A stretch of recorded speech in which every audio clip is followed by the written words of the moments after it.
And we're live. Back in effect. Boop, boop, It boop, is boop, boop. the effing podcast 919. What up, what up, what up, what up? I am B-Dub. Branson. Hassan, a.k.a. Alpha Dog. Woof, woof. Yes, and we're in the building, currently awaiting the arrival of Buddha, assuming he's coming. I don't know if he's confirmed his appearance or not, or as VP'd. But it's been a pretty hectic week this week. Lots of interesting news going on in the world of sports as well as entertainment, rap, everything. It's kind of a podcaster's dream this week. Lots of opinions, lots of things. But we're going to go ahead and give our customary shout-outs. We're going to give a shout-out to Eighth and Fancy for all of your adult beverage snacks Shout out, and shout needs. Then we're going to go for Dank Drinks, the dankest of drinks. Shout out, shout out. Then after that, there's Crimey Dealers. Crimey. Very crimey, very dealerish.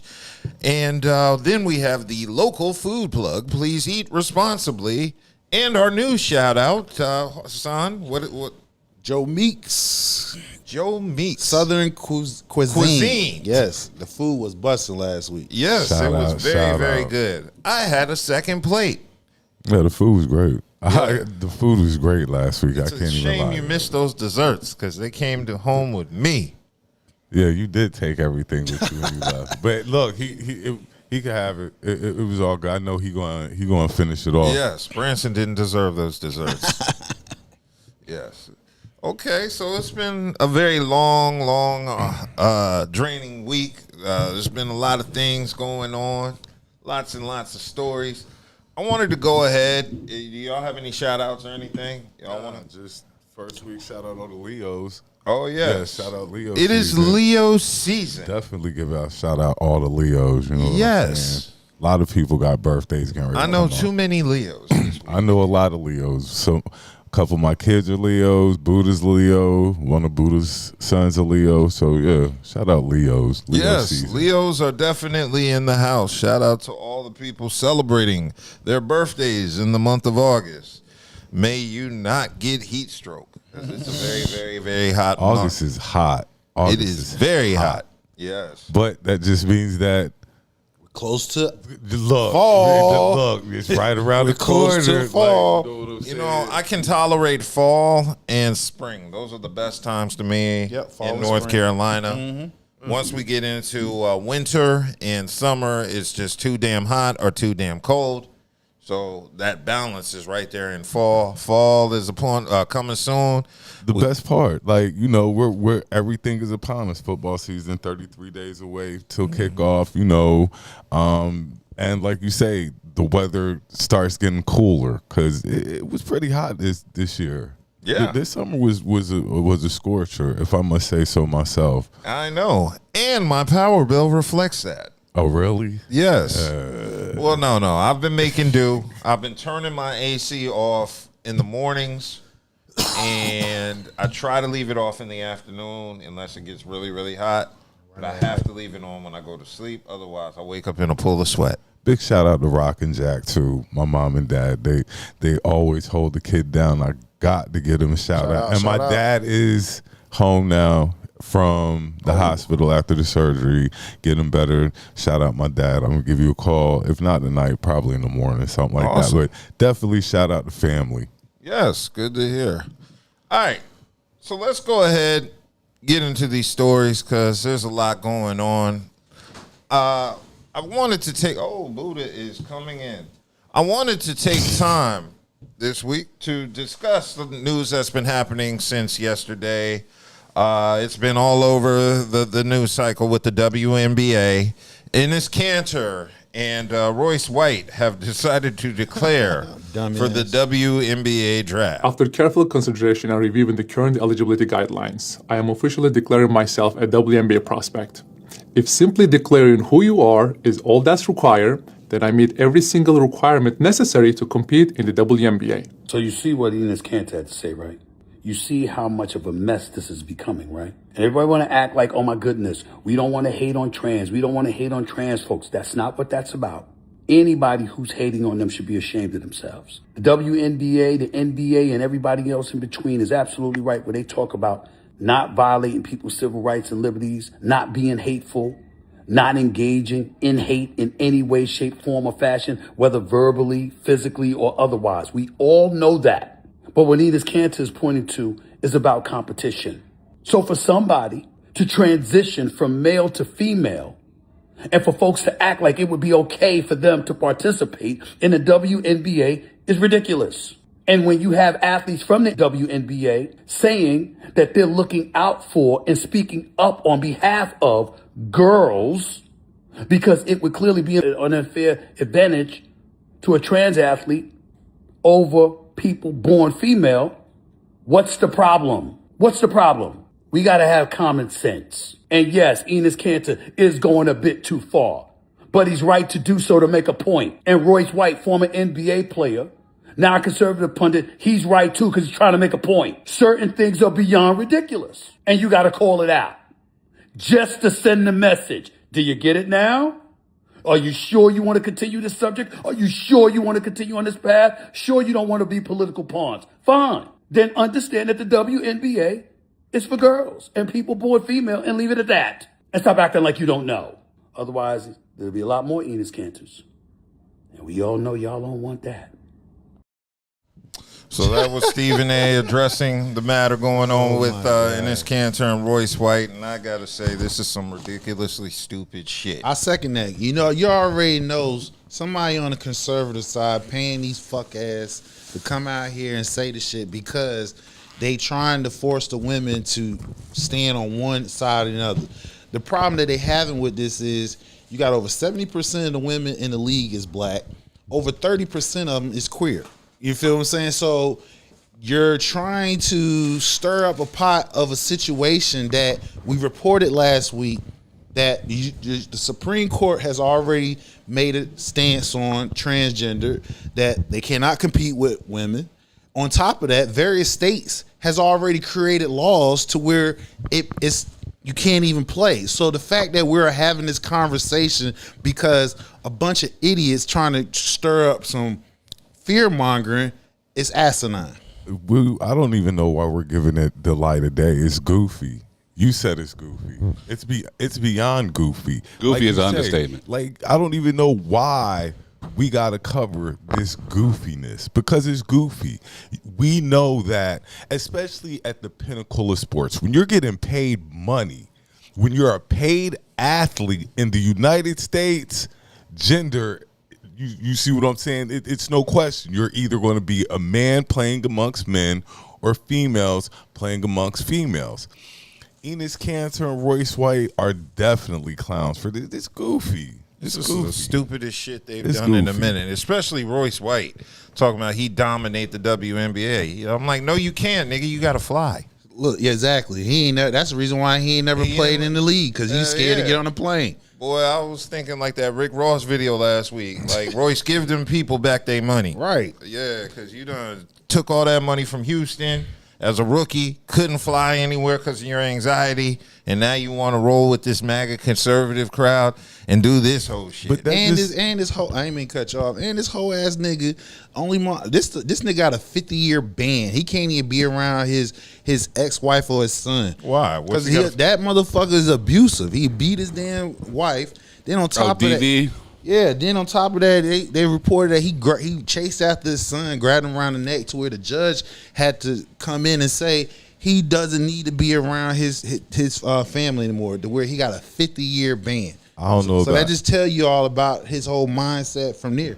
And then if you listen to some of his political points, he sounds stupid. It just lets you know that people will say anything. Like, this is just beyond goofiness. And you know what I'm saying? I don't even know why we give these people microphones to voice their opinions. Well, when you got the Stephen A's and the Sophie Cunningham that's blowing it out, I mean, you got to talk about it. There's a lot of sports pundits. It's a lot of Chris sports. Broussard. Chris Broussard came out. We know it's not going to happen. We know that it's not going to happen. But we're talking about credible journalists that we've listened to and that's over cool, the years. So we know that what they're trying to do is not going to happen. Okay, but you got a lot of people that's going to fall. They're going to drink the Kool-Aid, whether it's real or not. It's the incel community, right? Man.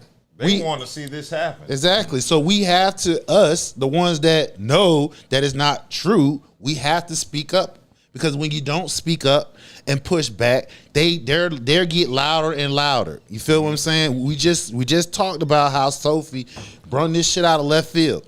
She been in the league over 7 years, never talked about this. And because she was at a main event, MAGA event, got named MAGA Barbie, she stoked this shit. And because of this, everybody's pouncing on it. Stephen A., anybody who's trying to sell content is pouncing on it. Then you got political conservative hacks paying these two motherfuckers that's not even in the league to come out and challenge this shit. It's so us who has common sense, who reads, who look at the news, we have to talk. We have to keep reminding people, like, listen, yeah, they got some stats under their names, but they stupid. And then what the fuck they're saying is not true.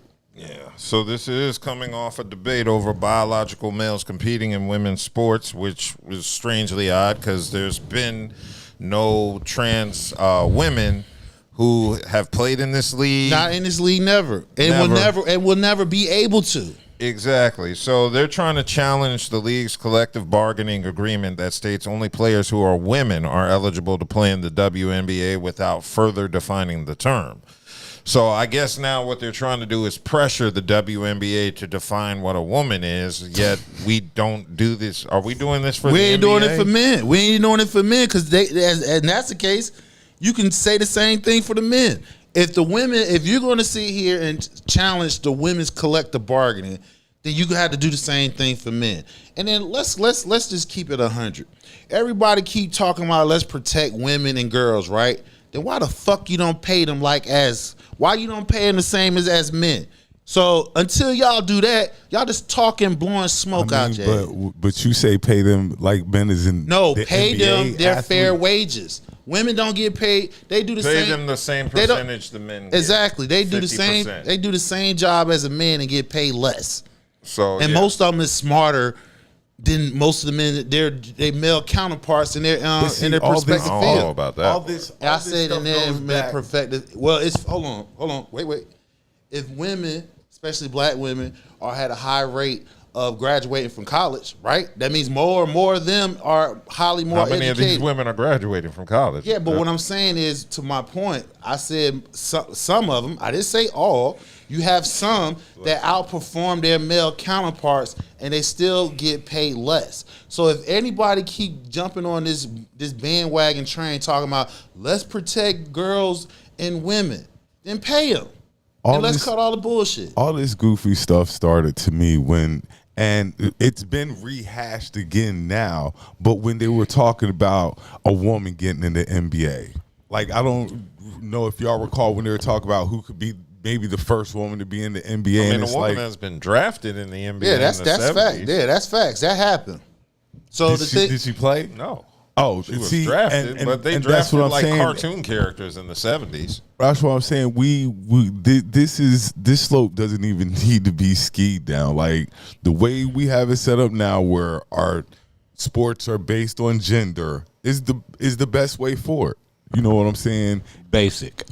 Just keep it. What is it? Keep it simple, stupid. Like just keep it simple, stupid, and that's just that. Like, I just lost huge respect for these dudes who did this. I ain't never had respect for either one of them. But whether whether you're trolling or not, for you to even make a statement like that, if you're getting paid enough, they ain't in the league. They're getting paid enough. Yeah, they'll come out and say it. Somebody give you a couple of million just to come out here and make a statement like that. Yeah, they did it. Enes Kanter can't even go home to Turkey. Right. Like that nigga's banned from his own country.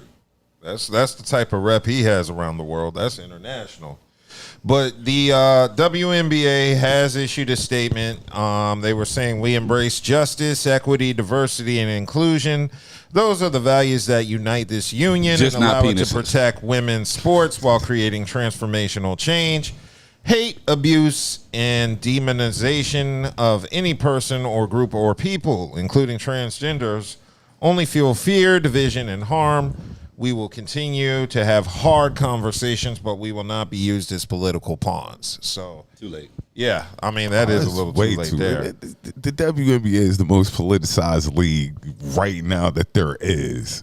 The problem is all these losers who keep trying to make statements off the backs of these women, like Riley Gaines. She keeps popping up. That's the person who lost to Leah Thomas, the male or transgender female swimmer. Yeah. But she placed 5th. So she's trying to act like if it wasn't for this dude, I would have won, when in actuality, you would have never won against the women who were competing, but you're walking around like you're a victim. That's why she keeps popping up. Mediocre athletes have to do shit like this to keep their name. White, mediocre athlete. The DEI version. Yeah, Enes Kanter, mediocre athlete.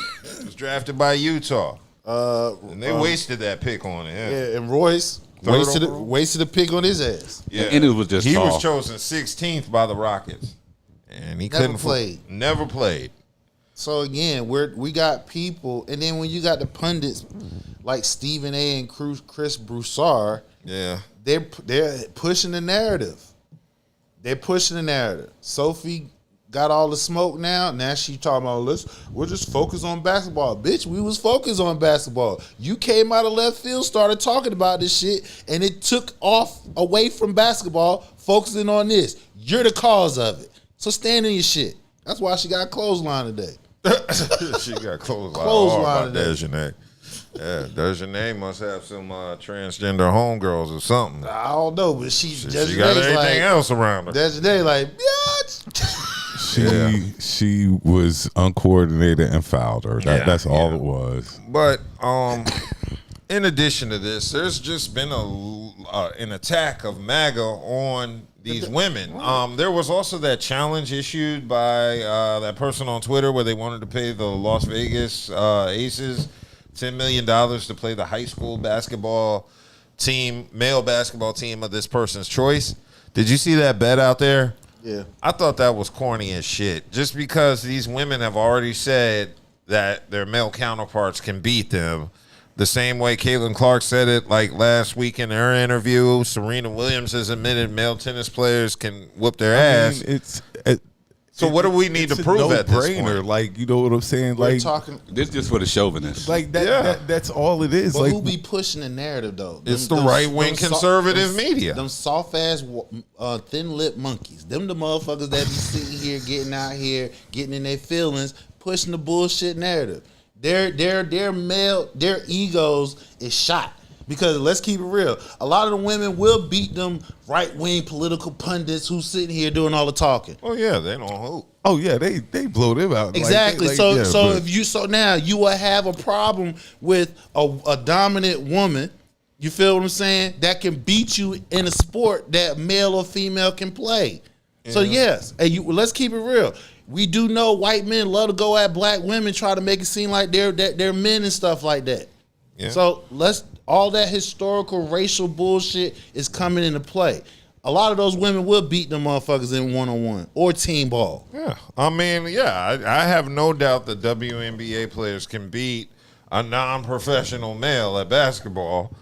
Except maybe like top-tier college. Well, college is professional. I don't know. A top-tier high school team, I don't think. I mean, they could give the WNBA players that work, and that's the point they're trying to make. All the top players in the WNBA have admitted they can be defeated by their male counterparts. But that's not what we're watching the game for. We're watching them to play against their female counterparts, which makes the game interesting. Mm-hmm. So I mean, I agree.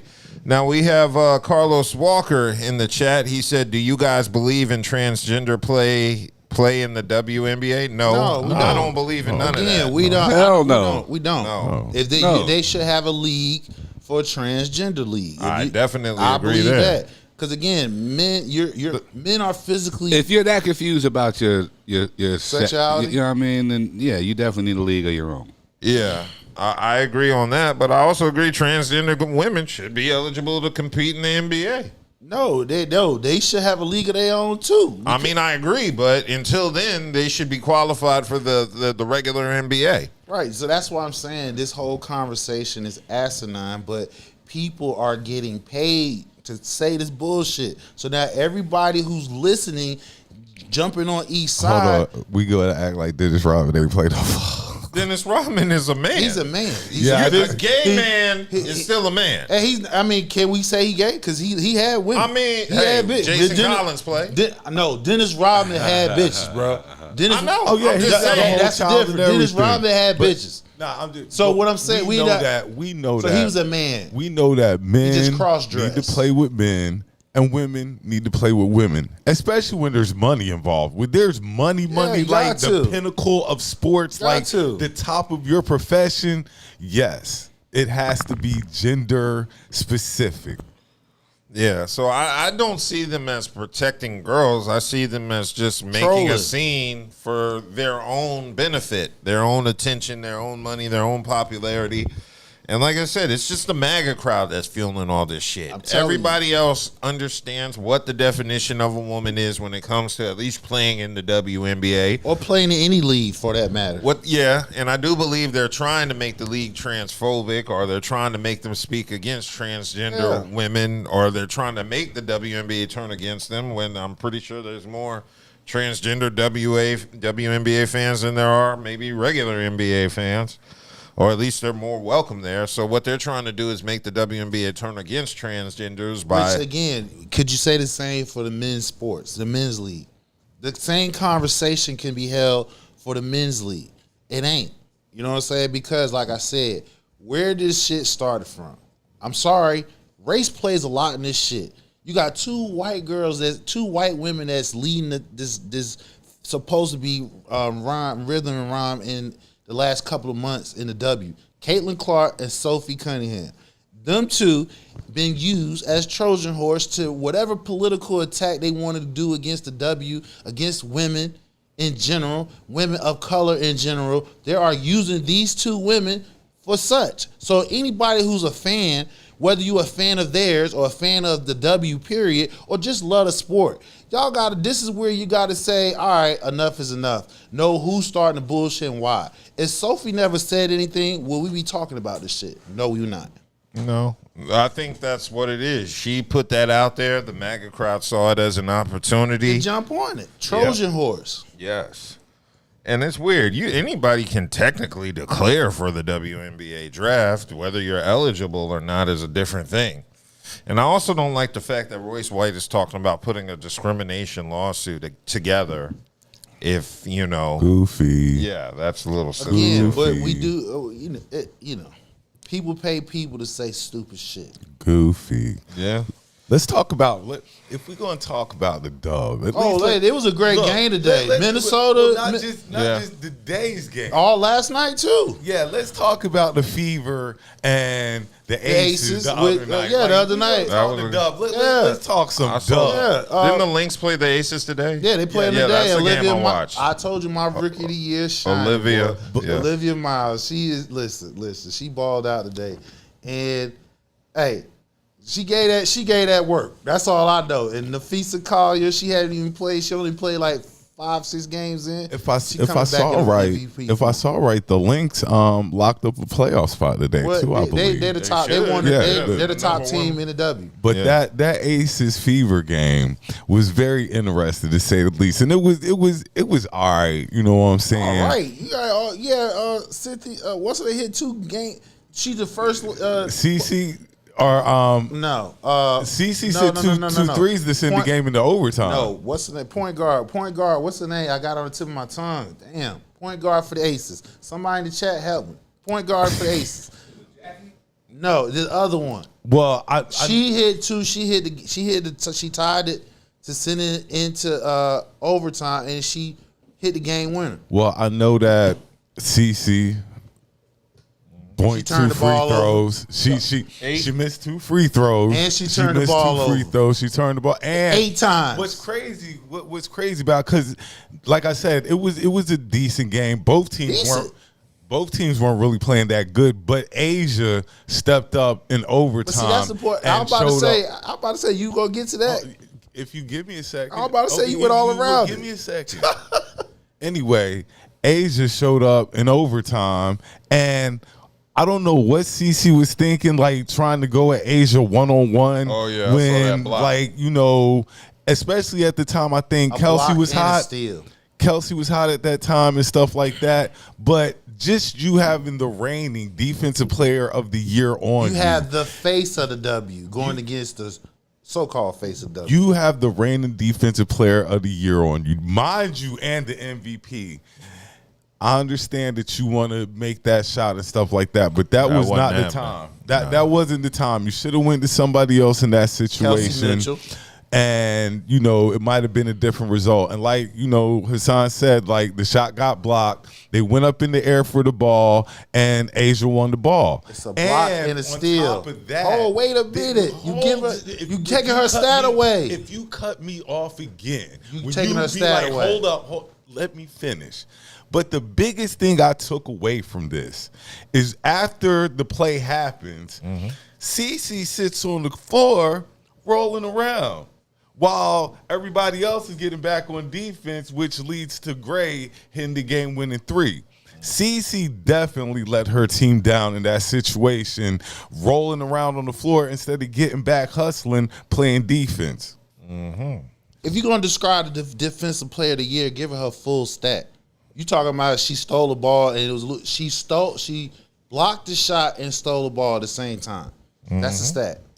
Cool. Carry on. Now, Carlos is back in the chat. He said women in the WNBA want transgenders to play. Are they putting their foot in their mouth? No, they don't want it. They don't I don't want think it. I don't think women want advocated transgender for women. a transgender to play. That's not something. See, what it really is there are a lot of people that want to challenge the WNBA's support of transgender Integrity. people, and they're trying to misinterpret having them involved in the WNBA as fans or anything other than a player, and they're trying to misinterpret it and make it seem like they want to have them on the court as players.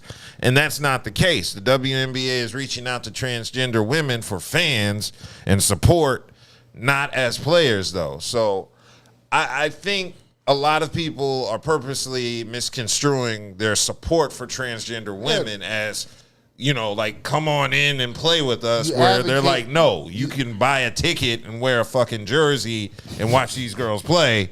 We don't want you actually on the court. Maybe as a ref.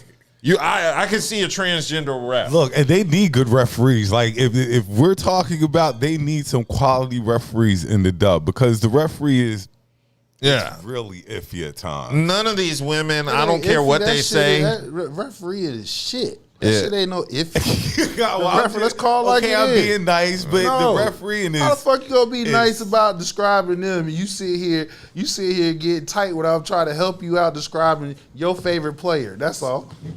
Refereeing It's shit. Is Booty.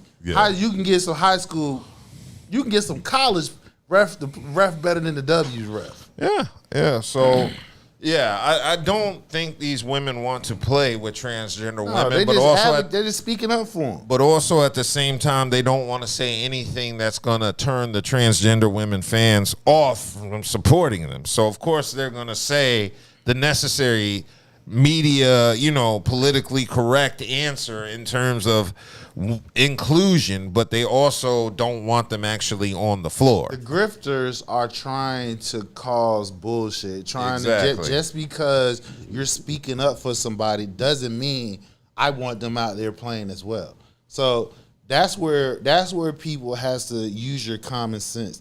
Because you speak up for somebody, that doesn't necessarily mean you want them, join the league. All they're doing is just speaking up for a group of people who are being marginalized. That's it.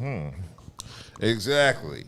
But that other game that happened today in the WNBA, there's going to be a fallout between Dejanay Carrington and Sophie Cunningham, as everybody's making a big deal on the hard foul that she did to Sophie when she was in transition trying to score, and now everybody's talking about So with 2 minutes left in the first quarter, Dejanay Carrington just slapped the dog shit out of Sophie Cunningham. Sophie pops up. She's obviously upset. Dejanay says, try me. And then look at Stephanie White.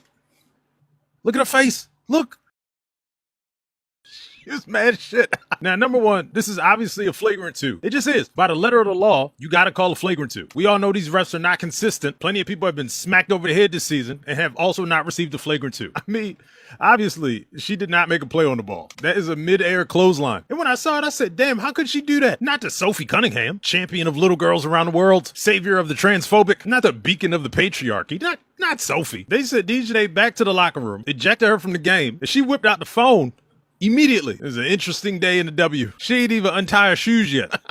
Also, I want y'all to see this bullshit tech they gave Caitlin Clark. Now listen, this is a bullshit tech. Make no mistake about it. Am I the biggest Caitlin Clark fan in the world? Just a quick scroll through my content will tell you otherwise. But this is a bullshit call. The commentators were talking about it, and they said that when they came back from break, the refs let them know that it was because Caitlin had extended her forearm into the ref. So watch this. She gets bumped by Natasha Cloud. She loses her footing. She don't have the best balance in the world. Y'all know Caitlin. And the ref got her feelings hurt, apparently, and she teched her. There's nothing there, bro. And here's the thing. If I'm a ref, all you gotta do is wait. Caitlin probably gonna call you a bitch or some other shit. It'll happen. But this is not the tech to give her. It's a bullshit tech. Call it what you want. I'm just being fair. Some of y'all want me to be one way or the other. You should know by now. You don't get to tell me what the fuck to do. That was a bad call. If we're gonna agree on something, because I know y'all like to be combative, you like to be contrarian, and I love it because it pays my bills. WNBA refs are the worst fucking refs of any sport that I've ever been adjacent to. It's like they plucked these refs out of some tiny obscure town where they're both ref for the local high school, sheriff of the local police department where the size of the force is 2 people, and they also run the one tiny gas station that always seems to find a way to put $150 holds on your $10 worth of gas. I'm just talking shit. I'm sleepy. Yeah, so there's going to be a lot of fallout from that hard foul. I do agree it was a hard foul. It was flagrant 2. She deserved to be ejected. But Sophie should have got a tech as well. Yeah. Or like how she, once again, look at the video last year, how she came on the scene. She did I forgot the lady name that she did it to. She did a similar hard foul to the lady, and that was in supposedly protecting Caitlin Clark. And the lady went at her. She got ejected. Sophie never did. And she didn't get a tech or none of that shit. And everybody was cheering on what she was doing. So now the roles are reversed, and now everybody sitting here got so much to say. Once again, it was a clear foul. It was a hard foul. It was a hard foul, and it was basketball. It was not. She did not go for the ball. Yes, she should have been ejected. Basketball. But when Sophie got to get held back and put her hands on Karen, she should have got a tech. Basketball is a physical sport. It's always been a physical sport. Well, you already know the NBA. You can't hit nobody's head. If you watched it, she went for the ball, but being a little bit. She did not. No. She was just late on the reflex. She clotheslined her ass. Because she was late going for the ball. She was actually going for the ball. You can see it in her face. No. She was just late going for the ball. But she definitely deserved to get put out. That's definitely contact to the head. She had a whole forearm. Her whole forearm was on Sophie's forehead. She was late going for the ball. She was going for the ball. It was a slow-ass layup. Sophie didn't go up with the layup real fast. That shit was slow as hell. Because Sophie was trying to draw the foul. She intended to clothesline her ass. She intentionally went after her. Yeah, so Sophie did speak after the game. She said it was unnecessary. She said, I've never spoken to her, have no beef with her, but I guess she had some pin-up stuff. So get your shit off. That's fine. I can take it. It's intentional. That's what she said. It's a hard foul. Stop it. Yeah, it was a hard foul. That's it. She says she has no reason to be doing any of that. That's a good way to get kicked out. I don't even know her. She wasn't on the team last year when all this was going on, but I do think when people play the Fever, we're televised, there's a lot of eyes on us, and people just want attention, and that's just her trying to get attention. That's what she said. Same way how she got attention talking about the trans, right? Yeah. Right. Well, see how motherfuckers try to flip and play victim just that fast? It was a hard foul. She will be all right. But the CC foul, that was bogus. Super bogus. You can't touch the ref. She stumbled into the ref. It was a super bogus call, and they rescinded it. They rescinded it because it was bogus. Did they? Yeah, I didn't. They rescinded it. It was bogus. If you look at the play, like he said, you already know CC kind of uncoordinated as is, and she If you can't be the face of the W and you fucking uncoordinated. Anyway, she already was tripped up and she fell and then like she stumbled. She's flopping. She hit flopping? Nah, she ain't hit the floor like that. No, she you know, anytime she flails like that, that's a flop. flopping is when you hit the floor and you're rolling around on You know when that's sad to hit on the floor? You can flail and throw your hands up like plenty of times. If you look at some of her, if you stay upward, regardless of if you move back or that's not really flopping. bro, much as we watch the the NBA and motherfuckers niggas be flopping and they standing up, everybody ain't hitting the floor to flop, bro. You know that. Yeah. You know that. Yeah, that is true. Now, Carlos said he was wondering, have we heard of Gabby Williams? Yeah, I heard of her. She played in the WNBA. She said that she wouldn't mind to have a teammate to be transgender. Now, how good is Gabby Williams? She off think the she's an bench? all-star. I think okay. she's an all-star. Okay.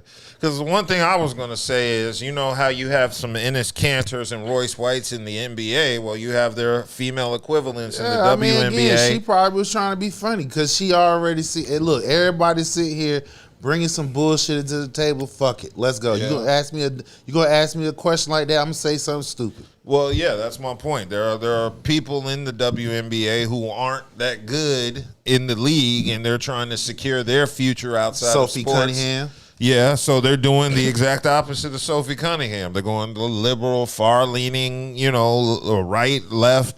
So they're trying to secure their future outside of the league as well. So there are lots of women who ride the bench in the WNBA that will say anything pro-transgender to get their eyes on them. Remember, she just got a shoe that just came out not too long ago. Well, my thing is, I judge the WNBA based on what the stars say. I want to know what Olivia Miles' opinion is on playing against transgender women. Caitlin Clark, just the top stars. Angel Reese. Yeah, that's who I care about because their future is the WNBA. So that lets you know when you have caliber men like Stephen A, the Chris Broussards, uplifting pretty much a bench rider.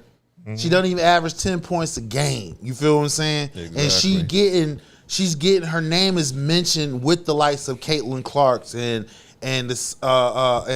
Angel Reese and stuff like that. She is nowhere near on that level. The nigga had the other night 28 minutes.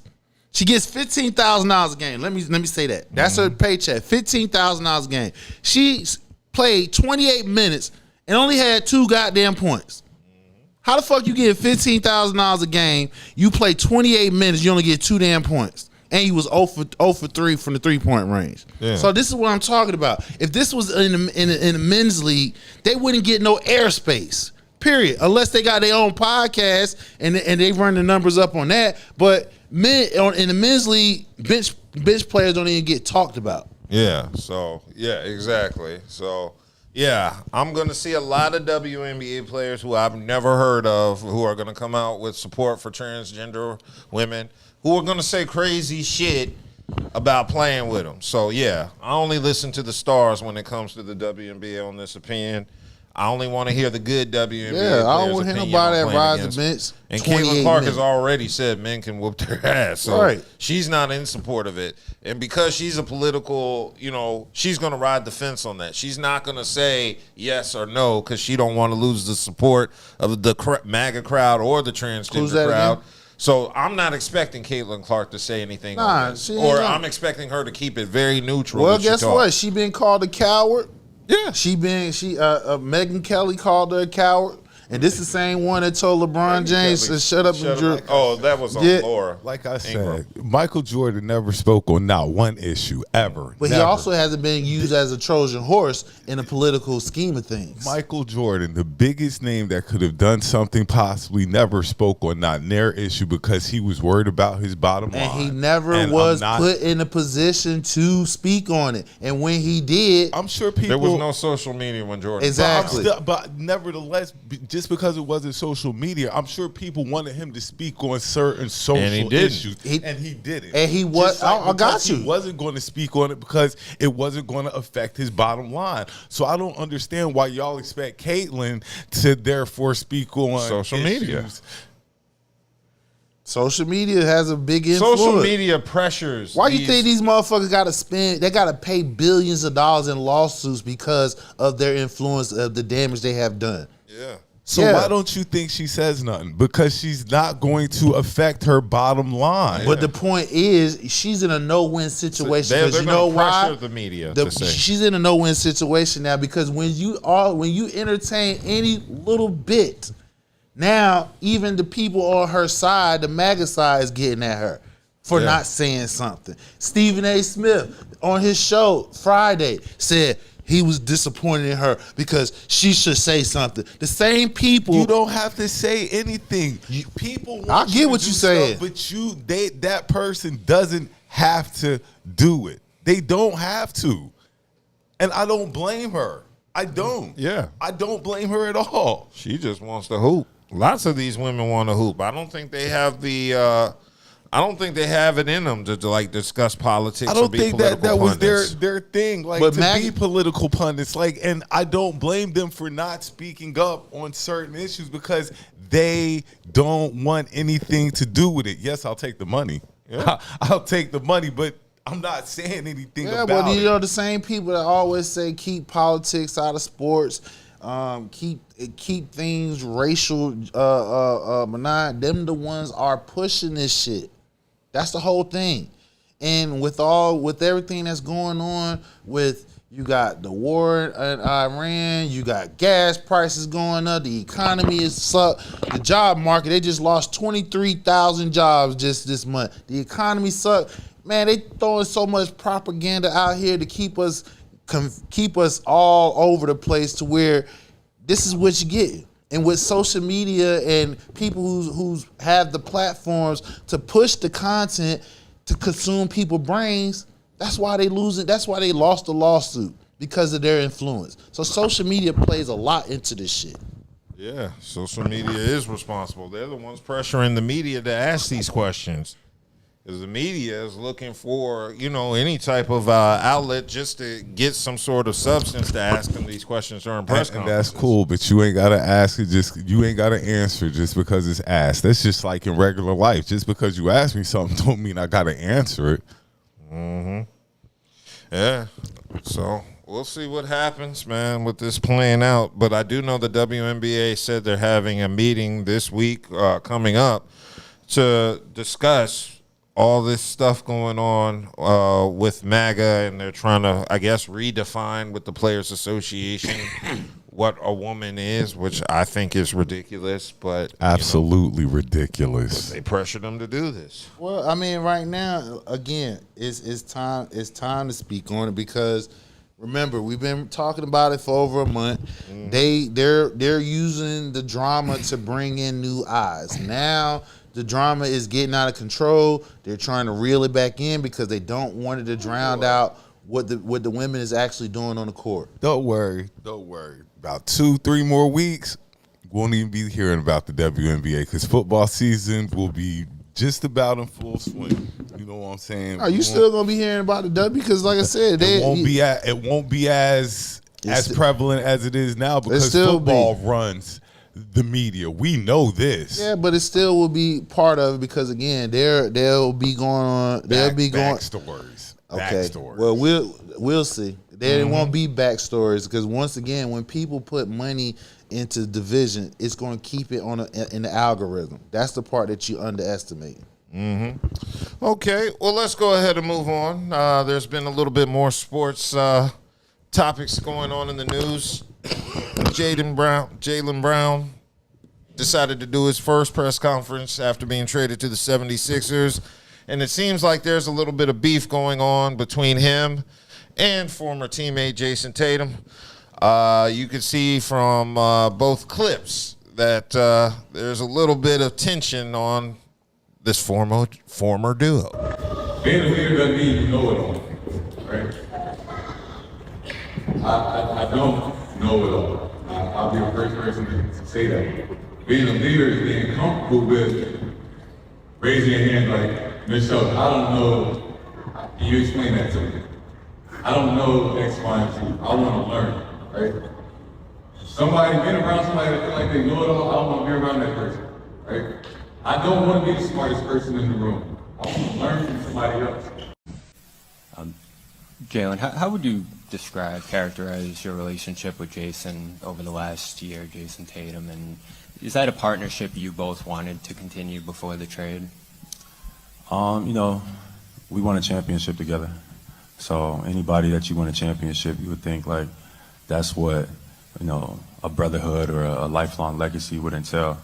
Obviously, there's ups and downs in any type of relationship for sure, but on my end, it's nothing but respect.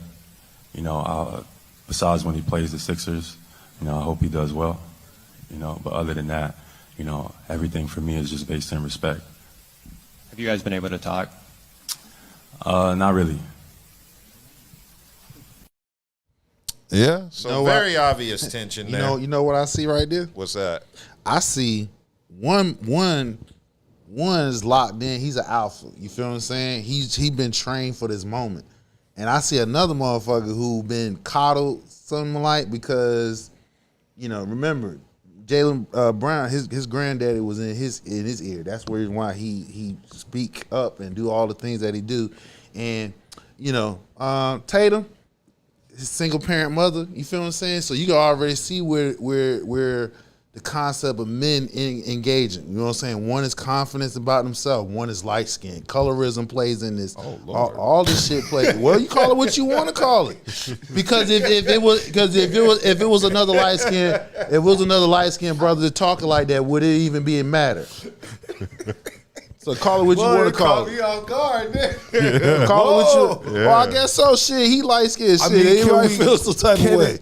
Can it be as simple as this? Because we all work, and you don't like everybody you work with. Yeah. We just work together. Okay. We just happen to be here together. We came together to do this job. We accomplished the job, and now we've gone our separate ways. Mm-hmm. Now I probably feel a certain way because you probably could have said something to stop whatever happened, but you were like, nah, let him go ahead because you want your money, and that's understandable. But yeah, Jaylen, I can't wait for Jaylen. Okay, well now, a lot of this came about from a Twitch stream Jaylen did last month in July. He said he felt there was a lack of respect that was happening during the trade talks, and that he wasn't thrilled with the way Brad Stevens handled some of the conversations that they had. So he's basically kind of hinting that there was some tension between him and the Celtics organization before he was traded. He didn't necessarily say Jason's name, but there's also kind of a hint that there might have been some tension between them. And so that's kind of where it's going at. And it's going to be very interesting. If I'm looking at Tatum, like, nigga, you didn't win this chip. I won it. Remember who you was having a fucked up ass game 7. I put the team on my back. I got the MVP. I pull us over the line. And the fact that you got problems with me because I helped us get over that line when before we won that chip, everybody kept saying, break them up, break them up. You feel what I'm saying? They can't get it done. I save our legacy. And for the fact that you getting mad because you coming out of your mouth saying, I'm the smartest in the room, I saved your career if that's the case. Mm-hmm. Yeah, so, some people are saying it is there are different backgrounds that are causing this issue. Yeah. Y'all can sit here and laugh at all you want to. That shit facts.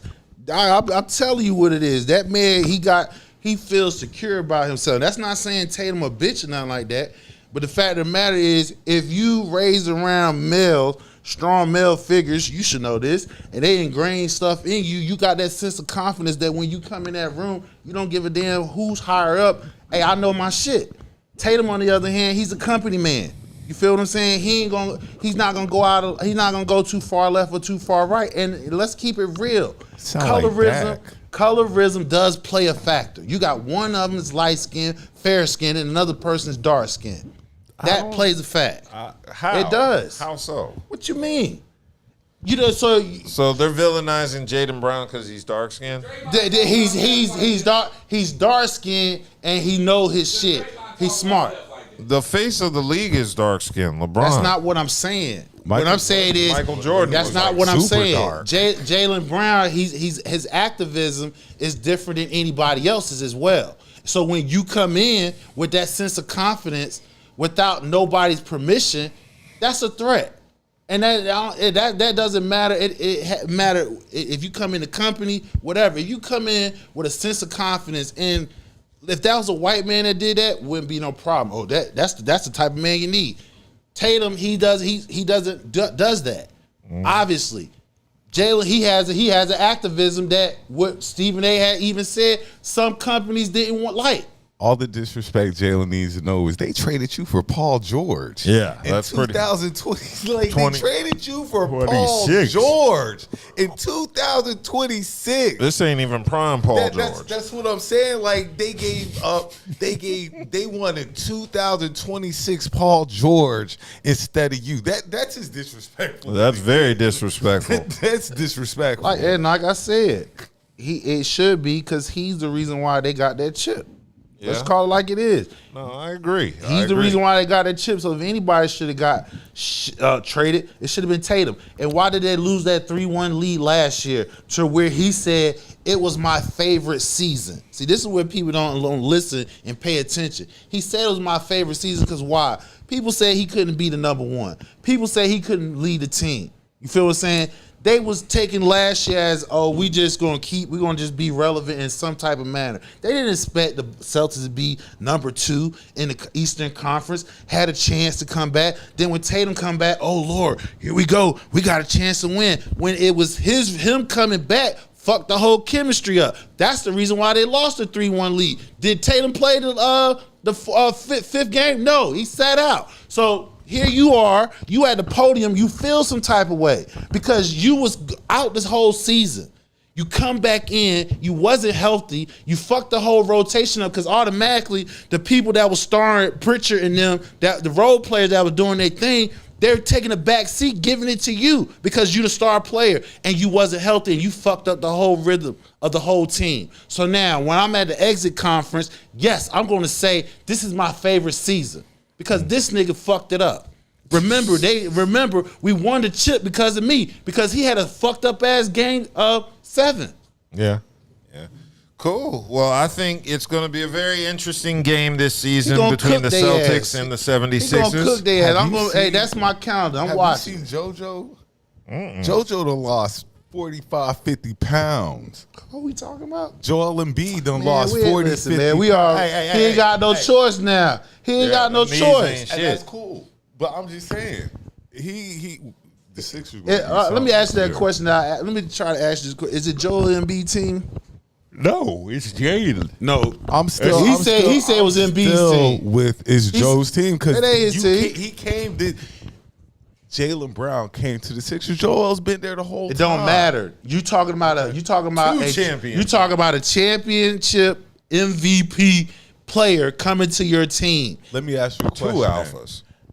If they're both on the court, who gets the ball? Jaylen. No. Yes. Joel's going to get the ball. We'll see, bro. I don't know. It depends on the situation. You will see. You keep undermining that shit, bro. We'll see. And LeBron decides who gets it.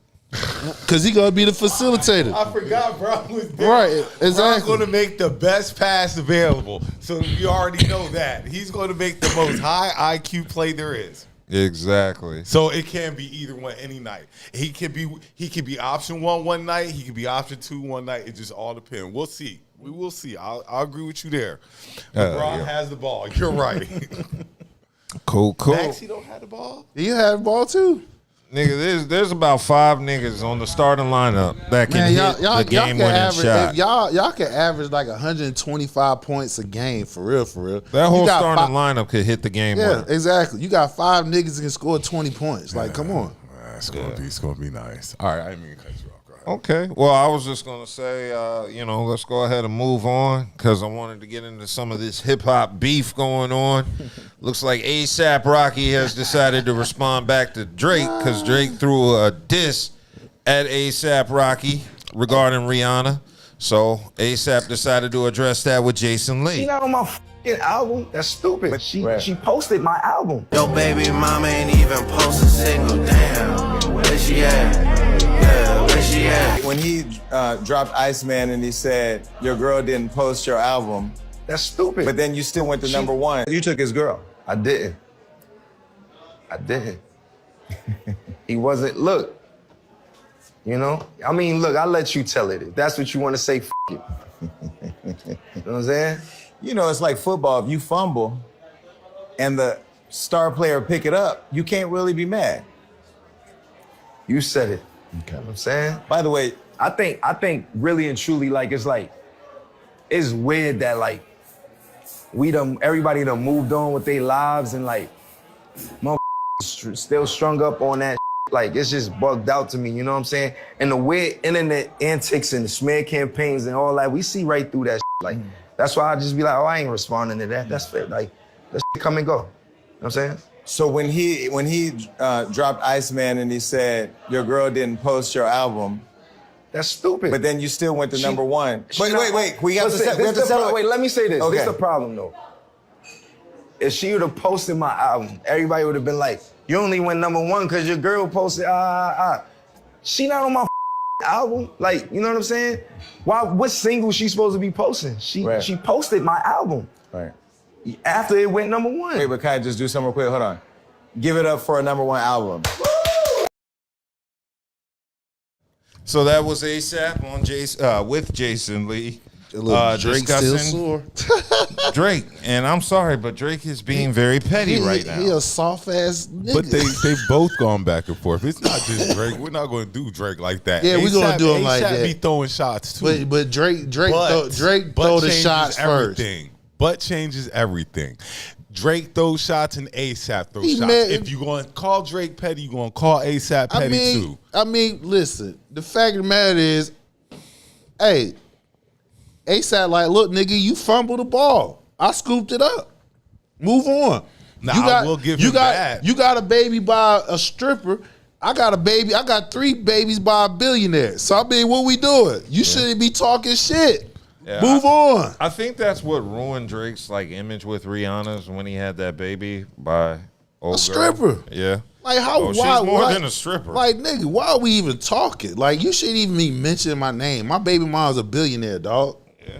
Real talk. Yeah, and it's not over. This is where I talk about Drake got too much time on his hand. Like, bro, put the music out. Fuck all that other shit, cause now you sound weird out right now.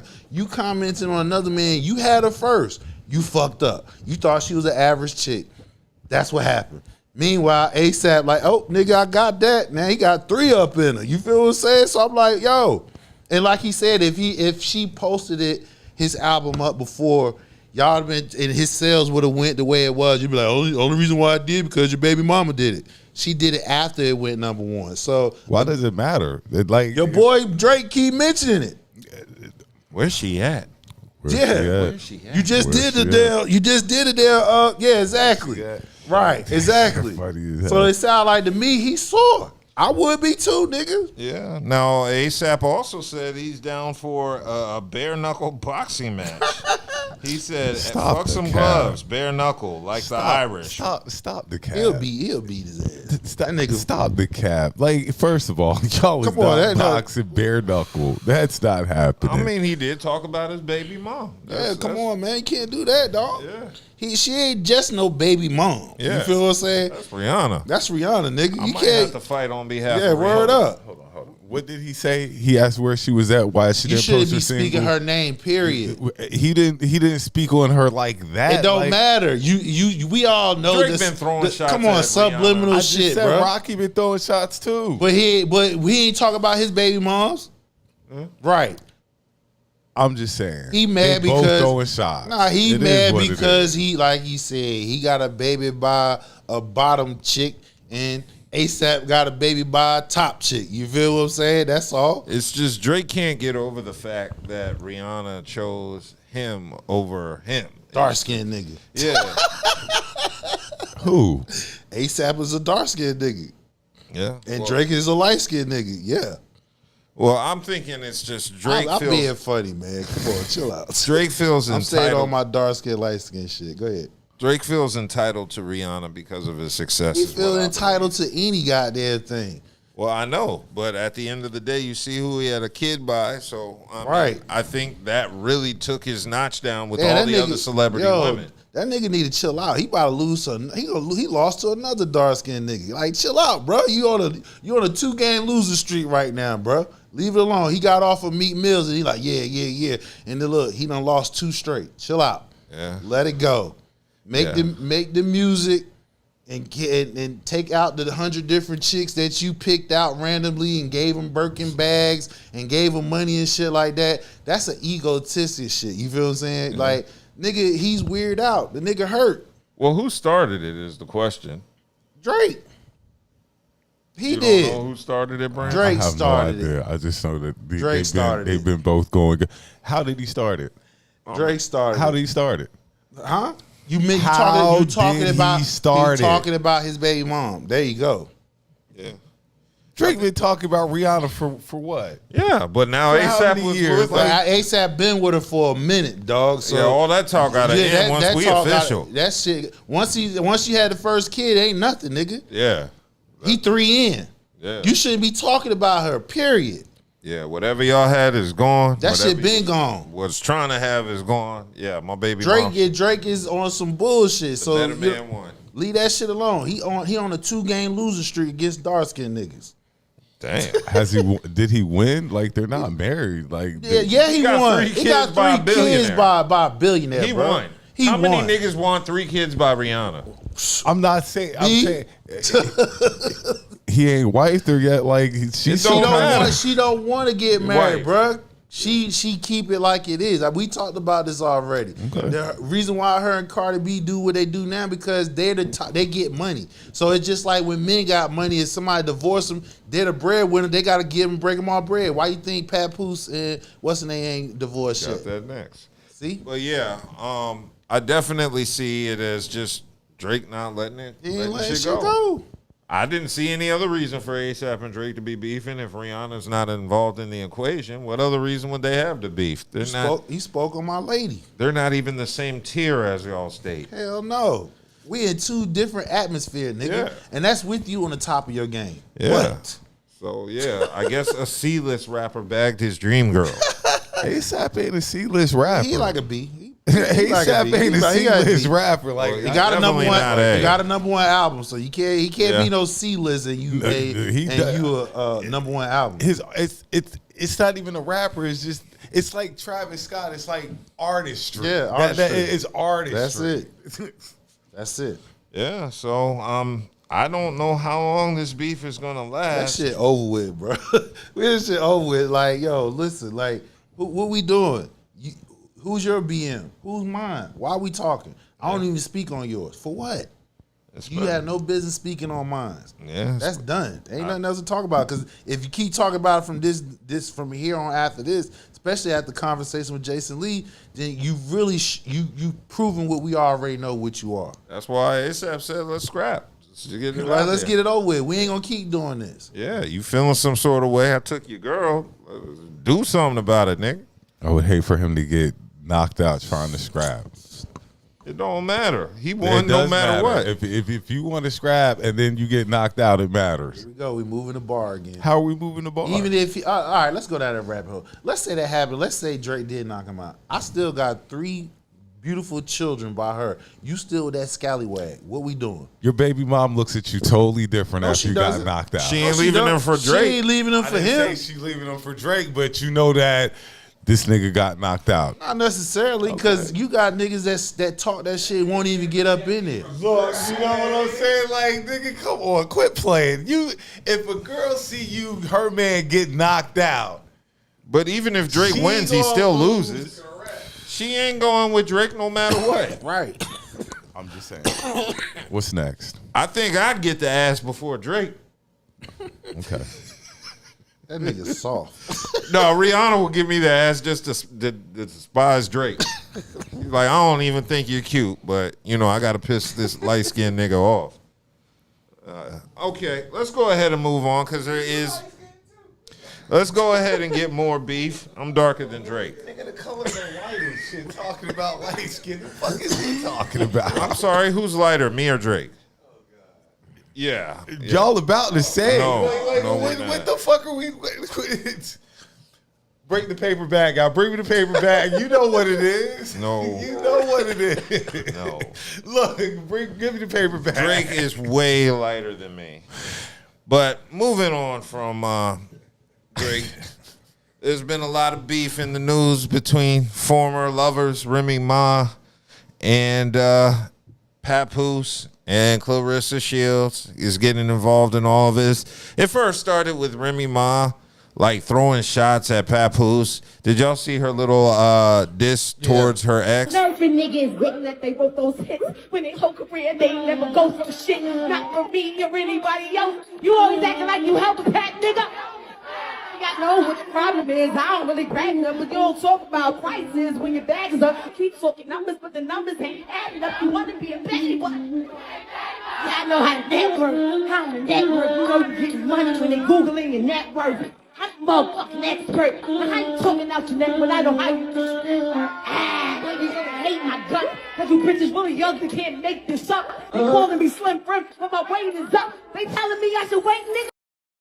So that was Remy dropping bars. I don't think that's going to be a classic diss track anytime soon. Nope. Yeah, so Remy, she need to let that go. I don't know what's going on between Papoose and Remy and why they still haven't officially divorced. He's asking. That keeps you relevant.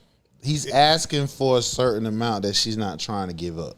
That's what it is. Remember, it was reported that he wrote music for her, so he feels entitled to some of her money, and she's not trying to come off that shit. So he's just going to stay in the marriage. I mean, hey, it's different when you got assets, you got property, you got certain bank accounts and shit like that. It ain't no simple. You go your way out. No, nigga. If you have some type of involvement in it, you gotta split that shit as even as possible. And in some cases, whoever had the most money have to pay the other person more just to walk away. So that's what it comes down to. This ain't no regular, we're married, you go your way, I go. No, it's assets is involved. So that takes time. Yeah, exactly. And of course, Clarissa Shields is getting caught in all this shit. She did her interview in Atlanta on Atlanta Street's 94.5 FM show, where she was being questioned about her relationship with Papoose. That co-host, what was it, Miss Shanika? Yeah, she her and Young Jock got a. How much longer are you willing to be in a relationship with somebody's husband? That was cold, the way she stated that. Yeah. So, she's trying to start some shit. And then Clarissa was on Cam Newton's Funky Fridays the other day, and she's being questioned on why she's still dating Papoose as well. All I did was be in a happy relationship, be with him. I try to avoid this conversation here about mentioning the ex. I'm trying to swivel and swerve because it's like, what I'm talking about you for? We're not gonna fight. That's not my lane. You do what you do, I do what I do. I try to stay over here in my lane, but it seems like people like this whole making it seem like, oh, it's an intertwine, it's a drama, when it's not. It's me and Pap. That's it. There's a narrative that says you broke up a happy home. And I just told you that never happened. Mm-hmm. It's a timeline between that stuff. Why you think he knocked Buddy out? That was back in 2021, 2022. I ain't know Pap. I met him 2024, July 6th to be exact. So it wasn't a happy home to break up. What the heck? 21 Savage and Lotto. Lotto don't get no backlash for getting pregnant by a married. If Clarissa Shields was a light-skinned girl, mixed breed, nobody would have a problem with her. But because she's a darker skin complected black woman, who's in physical shape, you can't her up. She got a mouth on her. She speaks out against somebody who speaks up against her. And they're trying to vilify her. How much longer are you willing to be in a relationship with somebody's husband? Because at the end of the day, that's what people are looking at. Well, pause. Okay. Pause, because that's not somebody's husband. Okay. Papoose filed for divorce. Y'all hate to say that word, but it's the word that's out there. Okay. He filed for divorce because he's serious about me. Mm. So Okay. I'm not with somebody's husband. Okay. Yeah, that was. I mean, Clarissa. technically, She is you're with somebody's husband. but I mean that's technically though. You know, not. All right, so never mind. We already been reported talking about Remy for a whole year, openly had a relationship with her marriage. Everybody ain't had no smoke for Remy. So the fact that Pat decided like, all right, because he's trying to really handle this shit behind closed doors. How did it get out? Remy saw him. He fell asleep because him and Clarissa was talking. I think texting, and she went through the text message. Remy went on live and exposed all this shit because of that. So Remy started this shit. Nobody had no smoke. As a matter of fact, we was clowning, not me, but motherfucker was clowning Pat because he ain't quote unquote had no straightness. Why is your wife out here clowning you with another nigga? You feel what I'm saying? So now when he decided to do shit behind closed doors that motherfuckers didn't know about until Remy, messy ass, exposed it live on her live, now we're questioning Clarissa. Why? It was over a year. That shit was dead in the water. So she didn't break up no happy home.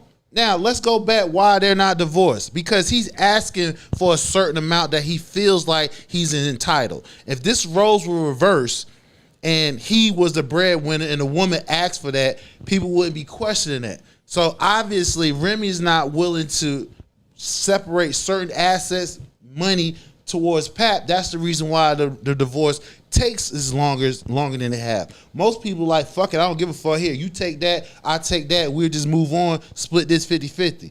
Remy not trying to hear that. And she the one that cheated. She the one that broke up the marriage. So let's everybody get that smoke to Remy and get off fucking damn Clarissa nuts. Real talk. Yeah. So yeah, it's a little messy situation, and Clarissa said that divorce takes time. Now, Papoose and Remy Ma went public with their separation in 2025, so that was last year. So I don't know how long they've been actually separated, but they made the announcement in 2025, and of course they have a daughter between them. So This is after Pap held her ass down while she was in prison. Yeah. So let's keep that in mind. Of course, yeah. So also in addition to that, I don't know if you got an opportunity to see the interview between Cam Newton and Clarissa Shields. It was a pretty funny interview. Clarissa is saying, she's stating it officially that she is going to have a child next year.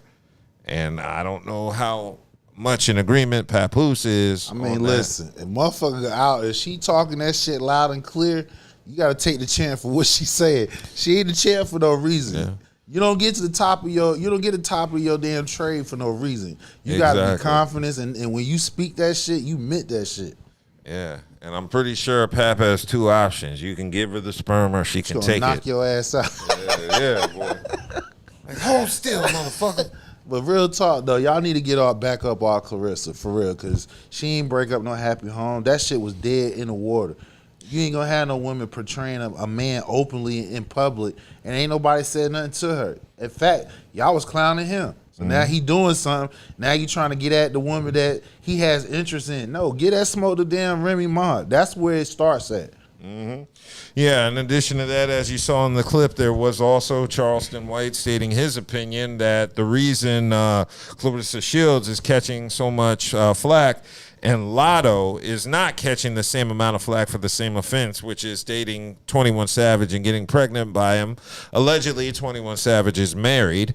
Charleston White stated, since Lotto is light-skinned, she is not facing the same circumstances or scrutiny that Clarissa Shields is, and he's saying it's a colorist issue. I don't really necessarily believe that. That's facts, dog. I mean, that's a historical facts right there. It's historical. Yeah, it is. Black history, it is. Dark-skinned women has always been viewed and deemed as promiscuous. That's always been the talking points in history. So that's nothing to sneeze at. That's the reason why you have colorism in every other. If you look at every other outside of black, look in Spanish, any other race that has dark and white, colorism plays a factor. Why you think this country is divided the way it is? Colorism. So you can't underscore that shit. If Clarissa was light skinned, nobody wouldn't have been trying to give her that smoke. And the only reason why it evens out because Remy is dark skinned. But ain't nobody saying nothing about Remy because why? She has a dominant personality, seems aggressive. You feel what I'm saying? So ain't nobody saying nothing. But Clarissa, she's the champ. Y'all trying to make it seem like she's the one that did this shit. She did. She didn't do this. Yeah. So Lotto was not one to be quiet. She did shoot back at Charleston White in a video where she just basically cussed at him. She didn't really address the situation, but she just said 21 Savage is not married. I don't know if that's true or not. There are people saying there's no legal record of 21 Savage being married. So if there's no legal record, then I don't know. That was just a rumor. And then on top of that, you got to look at the state. Do they have common law marriage status? You know what I'm saying? Yeah. All that takes in place. So yeah, common law marriage is not. Yeah, seeing that there wouldn't be no paperwork on that. No, it's no paperwork. It's just the fact that y'all lived together and y'all was together for X amount of years. So every state is different. Now, Charles says it's not because she's dark-skinned. It's because no one knows who 21 Savage's wife is. I don't know who 21 I think that plays a part in it as well. Like, Yeah, you know, that is true. it's kind of hard to go at somebody when you don't know who that somebody is. Yeah, it's much easier to go at, like, Clarissa Shields and Remy Ma than Because they're two famous people. Yeah, and Lotto and 21 Savage's wife, it's like, between them, there's like 0.5% of fame. Lotto's the cute chick that's looks keep you enthralled. I do think she played herself with all that boss talk and being this boss chick, and now niggas is playing you like a side chick. So I do agree in that regards, but yeah, I do think that's the major equation. We don't know 21 Savage's wife. 21. We call her 21 Savage's wife. That's not on the driver's license. Right. I mean, again, 21. They're not in a relationship. So you is his baby mom. Yeah, that's it. Yeah. So it's got the internet streets buzzing. Of course, they have a lot to say about it. Lots and lots of people. And it looks like his baby mama already cleared the air and was in multiple videos and pictures with Lotto. So, oh wow, Everything good. Yeah, everything good on their end. So it just sounds like they're cool with sharing the nigga, but Remy Ma and Clarissa Shields have an issue. It's Remy, because Remy got the issue. Remy felt like she can have two niggas. You feel what I'm saying? And once he started playing, she got mad. Yeah. That's just like a dude cheating on his girl and shit. Then when his girl caught wind and she started doing the same thing, now he want to get mad. Now he want to be extra toxic and shit. When nigga, you was cheating. You feel what I'm saying? If you ain't like it, sit your ass down. Yeah, exactly. So I hope Remy Ma and Papoose work out this divorce quickly, because I do think the issue with Clarissa Shields is a lot of people just don't like her. Because she confident about herself. I don't think it's confidence. I think sometimes she goes too far on social media. What she mean? She's not articulate. So Okay. whenever she tries to express herself, she comes off kind of hostile. Yeah, foolish. You know, there have been Things of plenty that of times. nature. Basically, the best female boxer ever shouldn't have to, conduct herself. Try to stay relevant. Yeah, like you're the best female boxer ever. You're relevant. She ain't trying to stay relevant. She don't have to try. They be coming at her because of first of all, this is where boxing come into play. Because why Clarissa should be ringing bells? Because there's been talks when she had sparred with certain male boxers. You feel what I'm saying? And she basically says she can hang with them. And some of them was some of the top name right now that she had sparred with. So in the boxing ring era talk, that's where her name comes up. They be trying to go out, and she's confident about herself, and she's like, "Yeah, I can box with some of these niggas. Some of these niggas can't be." Yeah, but I don't think that's what Dub is talking about. I'm telling you because I follow boxing. I think that Dub is talking about. She just sometimes when she's not getting the attention that she thinks she deserves. I just told you what the fuck or how her name. Yo, her name. Listen, if you follow boxing, just do the damn Google search. You follow boxing, that's where it comes from because she be talking about that some of the boxing contemporaries that she could really challenge them. And what we've been talking about as far as right now tonight. But that's not what we're talking about. You just said as far as you just said. Did you not just say she trying hard to be relevant? What I just said was that's not the case. Her name comes up because I'm giving you content, little background, the reason why. So now you add in this Pat Poose, Remy Ma situation. This is another layer of reason why people comes at her. That's all I'm just saying. Well, Charles said she is the best female boxer ever, but conducts herself like a Love and Hip Hop cast member. So I kind of agree with Charles on that one. Okay, but I'm just saying. All I'm just saying is where a lot of it's coming from. And if you don't, just I got. Matter of fact, I will send something in the chat of a lot of conversations that she have had with, especially when she talking against other males. And they talk about, man, them motherfucker knock you out. She be like, look, I can hang with it. And that right there, from the boxing shit, adding this bullshit, she's getting 2 layers. That's all I'm just saying. It's not just simply the Papoose situation. You got to add in the boxing layer too. That's all I'm just saying. Yeah. For her to be, like Charles said, the best, you don't have to say that because you're the best female boxer in the world. You don't have to say anything.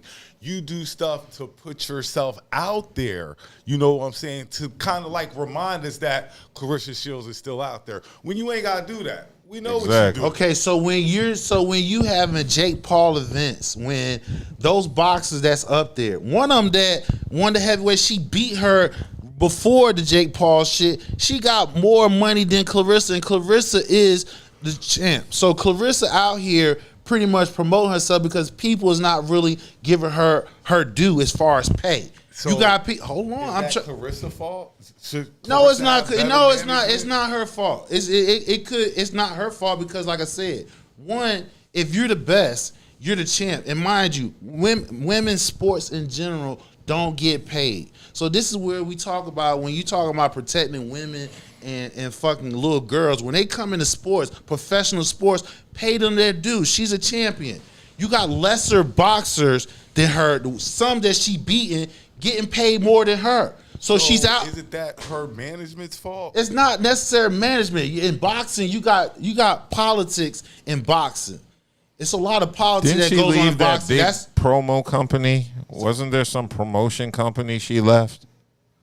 Yeah, she got a free agent, but just, like for instance, she didn't necessarily want to go under Jake Paul's company because she's bigger than Jake Paul's company. As far as boxing, Jake Paul using his internet fame to promote the boxing because now he was coordinating the shit. Now he transcend into actually doing some boxing matches and everything. So yes, does she have to go out here a little bit, put herself out here to remind people? Yes, she does, because she like, look, how is y'all paying these other women that I'm better than more money than me?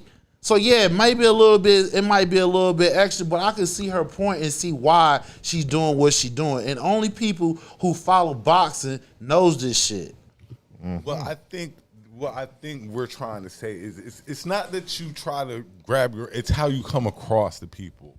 Like he said, you come off as a Love and Hip Hop cast member when you don't have to. You see what I'm saying? We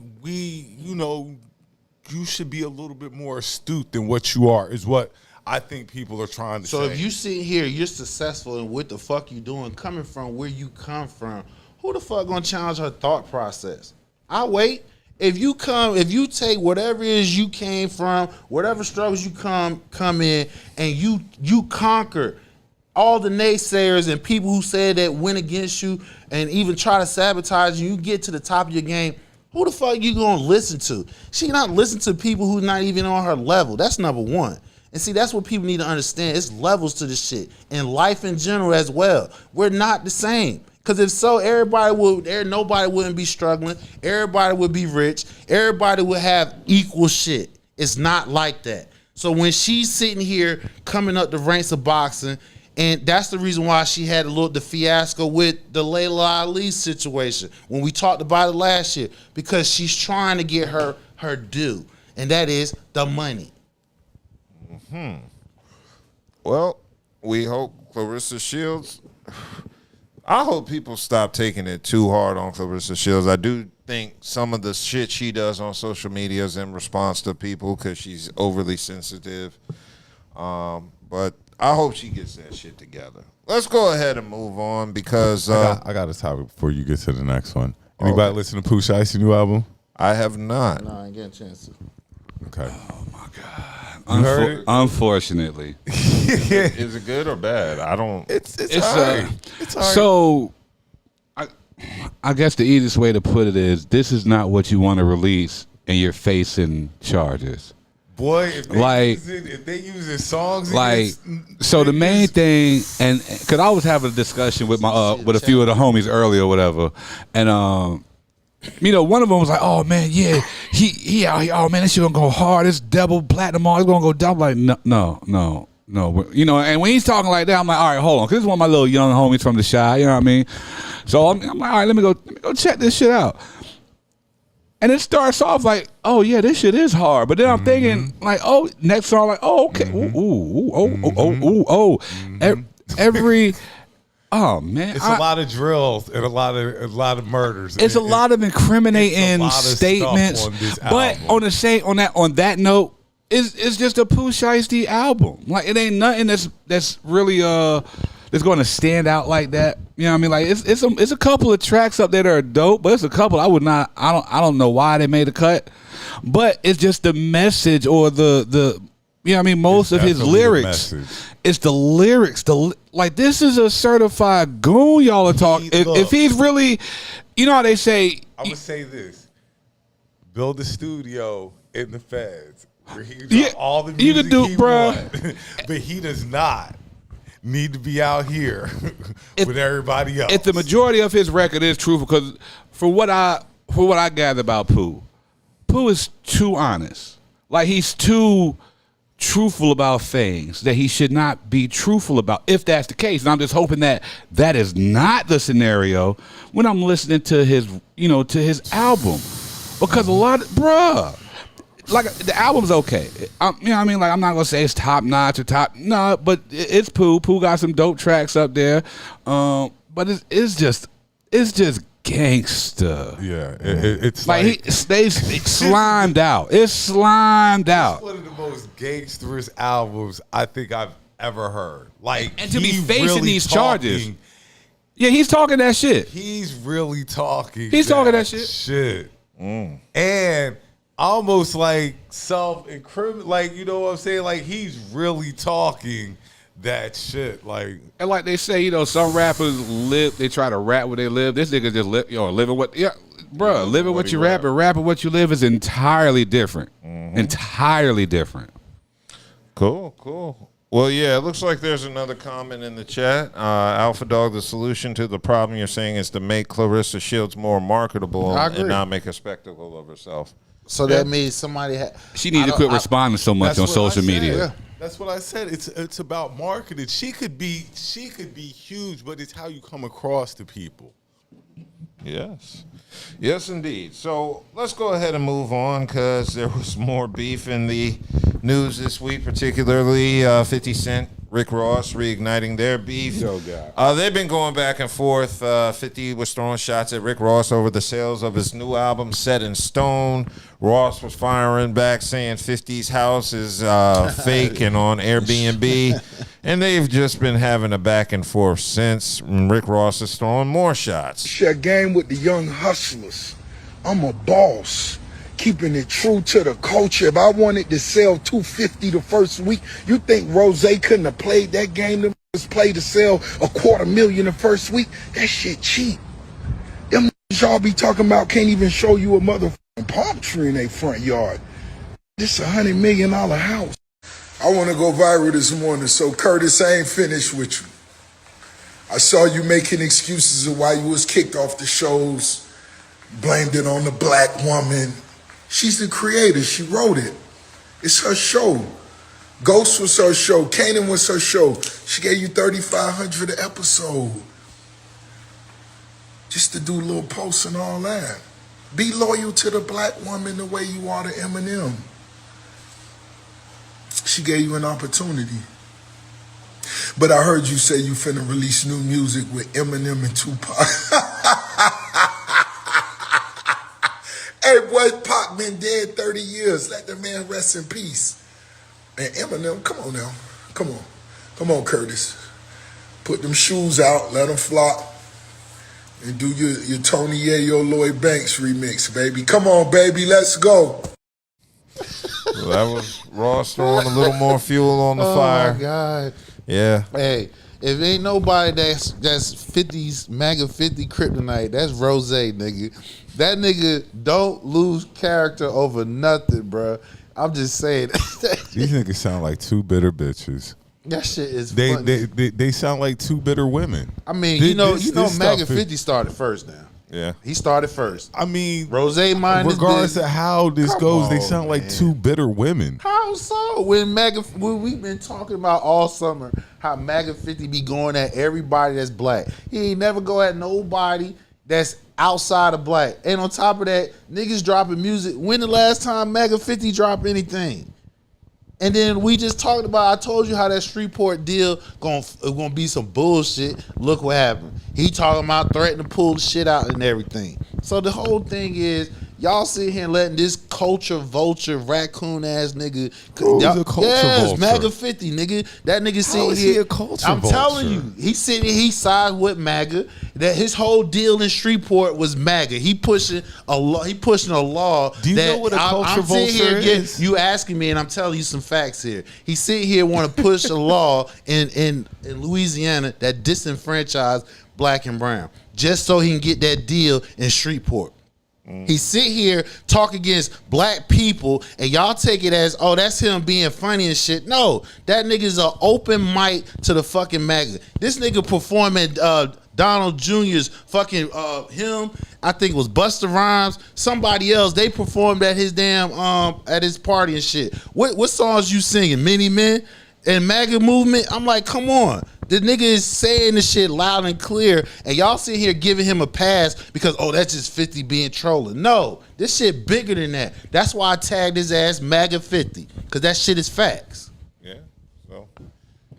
So this has been going on, of course, with the album sales. Now, Rick Ross is referring to those shoes he's talking about, are 50 Cent's G-Unit sneakers. The G-Unit G6 sneakers are set to drop August 20th for $130. So Ross was saying they're going to be sold at Costco. I mean, Ross did all that talking, but he quit talking about Drake.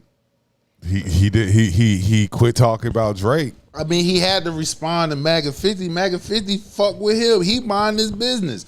MAGA 50 he put was out. talking album sales with Drake, but now, like, since his album sales ain't really drip like that. Are we talking about Drake or we talking about 50? Saying, what we like, doing here? What we doing here? We talking about MAGA 50. So MAGA 50 started this bullshit. Rose is staying character. That's the only nigga I know that stays in character with this nigga. 50, he gets under 50 skin. And the crazy part about it is, if he did as much promotion as Drake did, his album sales would have been a lot better, because his album is pretty good. It's 3.5 mics. He got at least 6 or 7 joints up there worth playing. So with all the features, so I'm not even going to sit here and stunt. He got a decent album. And you know what's crazy? Now that you say that, his marketing is terrible. Then that's it. That's the only reason why. Well. Then that's his fault, because I say that. As simple as, and it goes back to, it's Clarissa's fault too. But like I said, I'm not a Pooh Shiesty fan, nigga. But the way that all this drama and his name kept coming out, it made it interesting. It made it. That's the only reason. Even with Ross and as you say, MAGA 50 or whatever. That didn't make me want to listen to Ross's album. It still didn't make me want to listen. I still listen to Drake's album. All that drama that he was drumming up. And I still haven't listened to it. It's still like, you know, but this is another thing. Music sales ain't the same either, though. Nope. No, it's not, because you got streaming. Definitely not the same. You got either. streaming. Even with the streaming, I'm not But and I don't want to say it like this because I am a fan, but I'm really not checking for Ross right now. I haven't been checking for Ross. I've listened to the album multiple times, and I like it. If he drops something with 3.5. forget Tupac. If 50 dropping something with M, you know that's going to do numbers. 50 ain't doing nothing, He bro. don't need to. But we already know that he doesn't need to do anything. He can just sit they back said that he were going to do a song Eminem and heard all that Tupac. shit. But if that, it's going to do numbers because M's on it. M's going to do numbers. Yeah, M is going to do numbers. Yeah. So you can sit here and say that, but we all know that the Eminem. We're assuming. No. When the last time M It doesn't dropped matter. something? That's the whole point. See, the difference between Eminem and 50. Numbers. Eminem is really a rapper. Like he's really, this street shit and this street persona and these gangsters that have taken over and infiltrated hip hop, and then you actually have white boys who actually just know words and throw words together for it. It's two different things. These are two different. I'm gonna look at Eminem's last album sales. M ain't really been popping like that, real talk. Even with his status. So I'll get back to be continued. I'll do some up on that. It's gonna move more units than Ross. I mean, again, Ross didn't put no production, no marketing behind. Listen what I'm saying. He was too busy arguing with 50. Even with all of that, just the mere 50 said mention something to him after the album came out. But just the Before mere then, mention of Eminem and 50 doing something together, that's gonna drop. Okay, again, he did. I didn't know nothing about the album dropping until Dub said something about it. Again, it was no marketing to it. So if he did half of what fucking Drake did, right? The album sales, the numbers would have been a hell of a lot different. I know that for a fact. And this is whether motherfuckers check for him or not, because I went through his discography. You feel what I'm saying? If you put Ross' discography up against 50, he would beat 50. Real talk. Yeah. Check it. I'll give you that. He got 3 classic Ross albums makes by himself. I think Ross makes better music than 50. He got 3 classic albums with no Drake on there. I went through his shit a couple of days ago, and he got his discography would eat up 50s. I'll give you that. I do think Ross makes better music than 50. He definitely has a great ear for production. His ear just in for general though, beats is- Ross he makes better music, and he has a wider range of music If he than 50. it's like I said, if he did a better job on this marketing, that album sales would have been a lot different. Because again, with all the features he got up there, there's 6 or 7 songs that's replayable.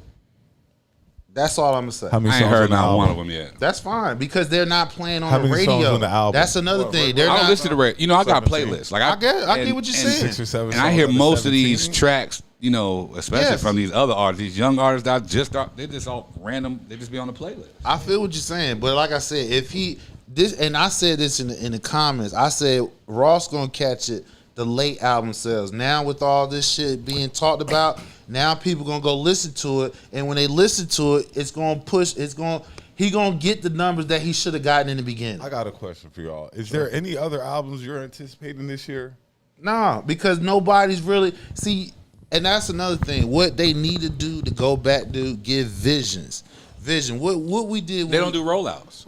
Exactly. Outside of rollout, but Drake what did a rollout. outside of rollout, Cardi B did a rollout. What outside of rollout, what did artists gave us to look anticipate? We had videos. You feel what I'm saying? I believe they go back to making videos. They gonna be do giving visuals. But see, they that do will that. help a lot. Where's and this is what I mean by Cardi and Drake actually had rollout. Where's the anticipation?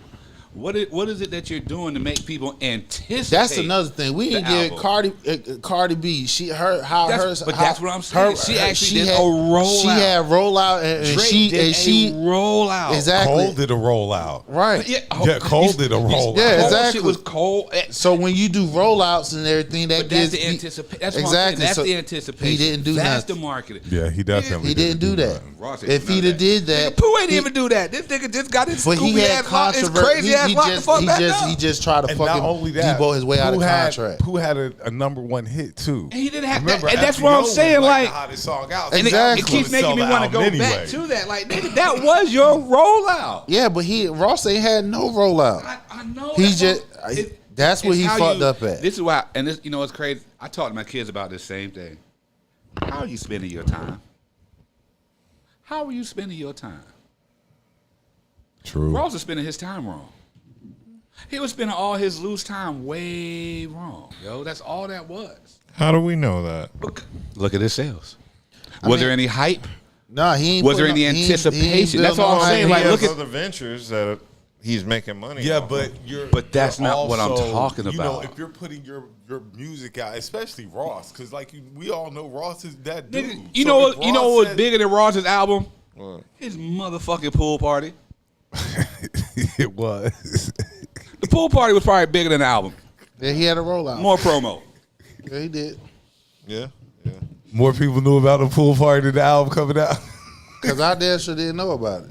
I didn't know. But you knew about that pool Knew about party. the pool though. party. Right, you right. So that's why. So for somebody who actually digests the album, because I listened all the way going to Jersey and coming back, so I really listened to it. I'm like, yo, if he just did a rollout, the album is a 3.5 out of 5. And on that, I think that it possibly is over for Ross too. Like What you mean over? Hell no. What you mean over? The sales say that it could possibly be over. No. But most No. hip hop artists, I'm not going off of sales. Not like that. No. I don't. It's still Ross you talk about now. If you listen to the album, don't think dog, Ross is- Come on. no, he. I think I Ross believe. is- I think Ross might be over.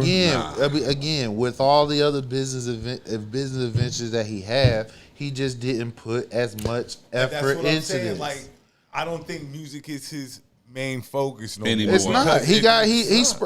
He got other Most business of the adventures. album was guest stars. Right. There's only 6, I think, solo tracks on. Exactly. So 17 albums. again, he didn't put as much effort as far as rollouts. If he did half of what Drake did, or what Cardi did, the sales would have did it. Now with all this, what we talking about him now, the sales are going to rebound. He gonna get it on the back I end. don't remember any promo tour Ross was on for this None. album. He didn't promote none. If let's see, He got about flights. He was too busy telling Drake about his that one. stream. The one with Get Big with Big Ass the Plug. I like that shit. He got one with The Dream. That shit is dope. I mean, He was too busy telling Drake that he was going to flop, that his album was a flop. That's what he was too busy doing instead of rolling his album out and That getting was his his stuff marketing. together. Yeah. His marketing was telling Drake how trash Drake's album was. Yeah. Well, we are left with 2 disappointing albums by Drake and Ross. So, I mean, both kind of lived up to the... No, Drake's was a disappointment. I didn't really expect much with Rick Ross, but I was expecting consistency.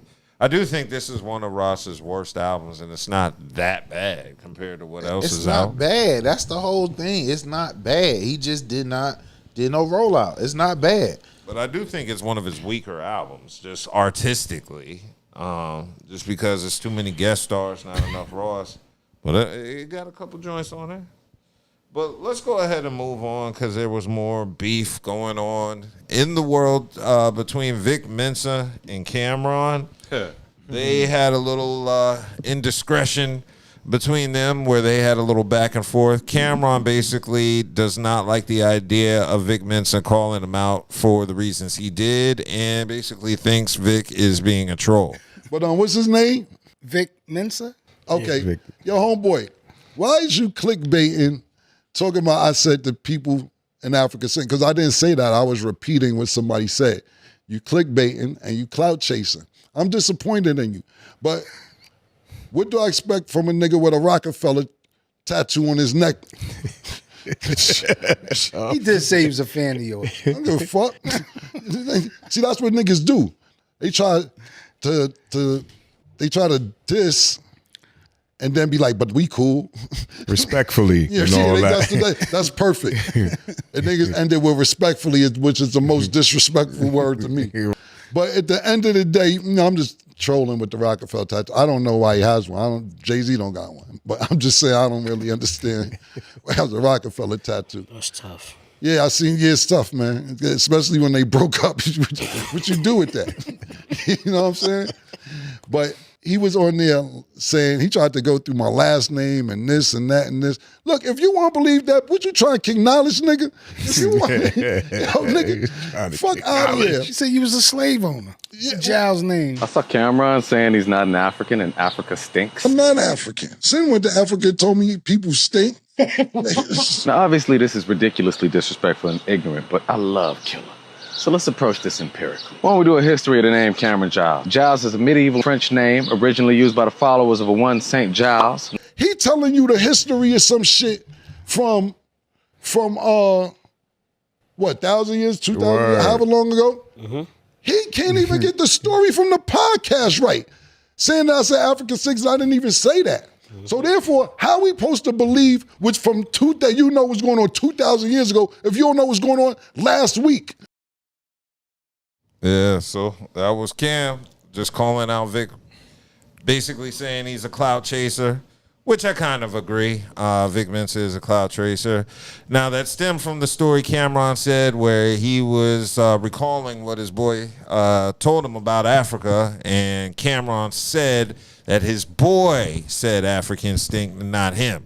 And I think Vic Mensa heard that, and he just saw an opportunity, of course, to clout chase. Yeah, he purposely is being dense just to kind of. I do agree with Cam. I think clickbait. Clickbaity. He's definitely doing this for attention, and he brought up a lot of issues because Cam basically said at the end of the day he wasn't interested in being called African American. He's simply Black American. So he wanted to acknowledge his heritage by simply stating he's an American and he's also black. And to me, there's nothing wrong with that. We do have a heritage here in the United States. If your ancestors were through the slavery, you are considered a foundational Black American, which I believe I am. I've been able to trace both sides of my family tree to the early 1800s, and we were slaves on both sides. 1700s in the state.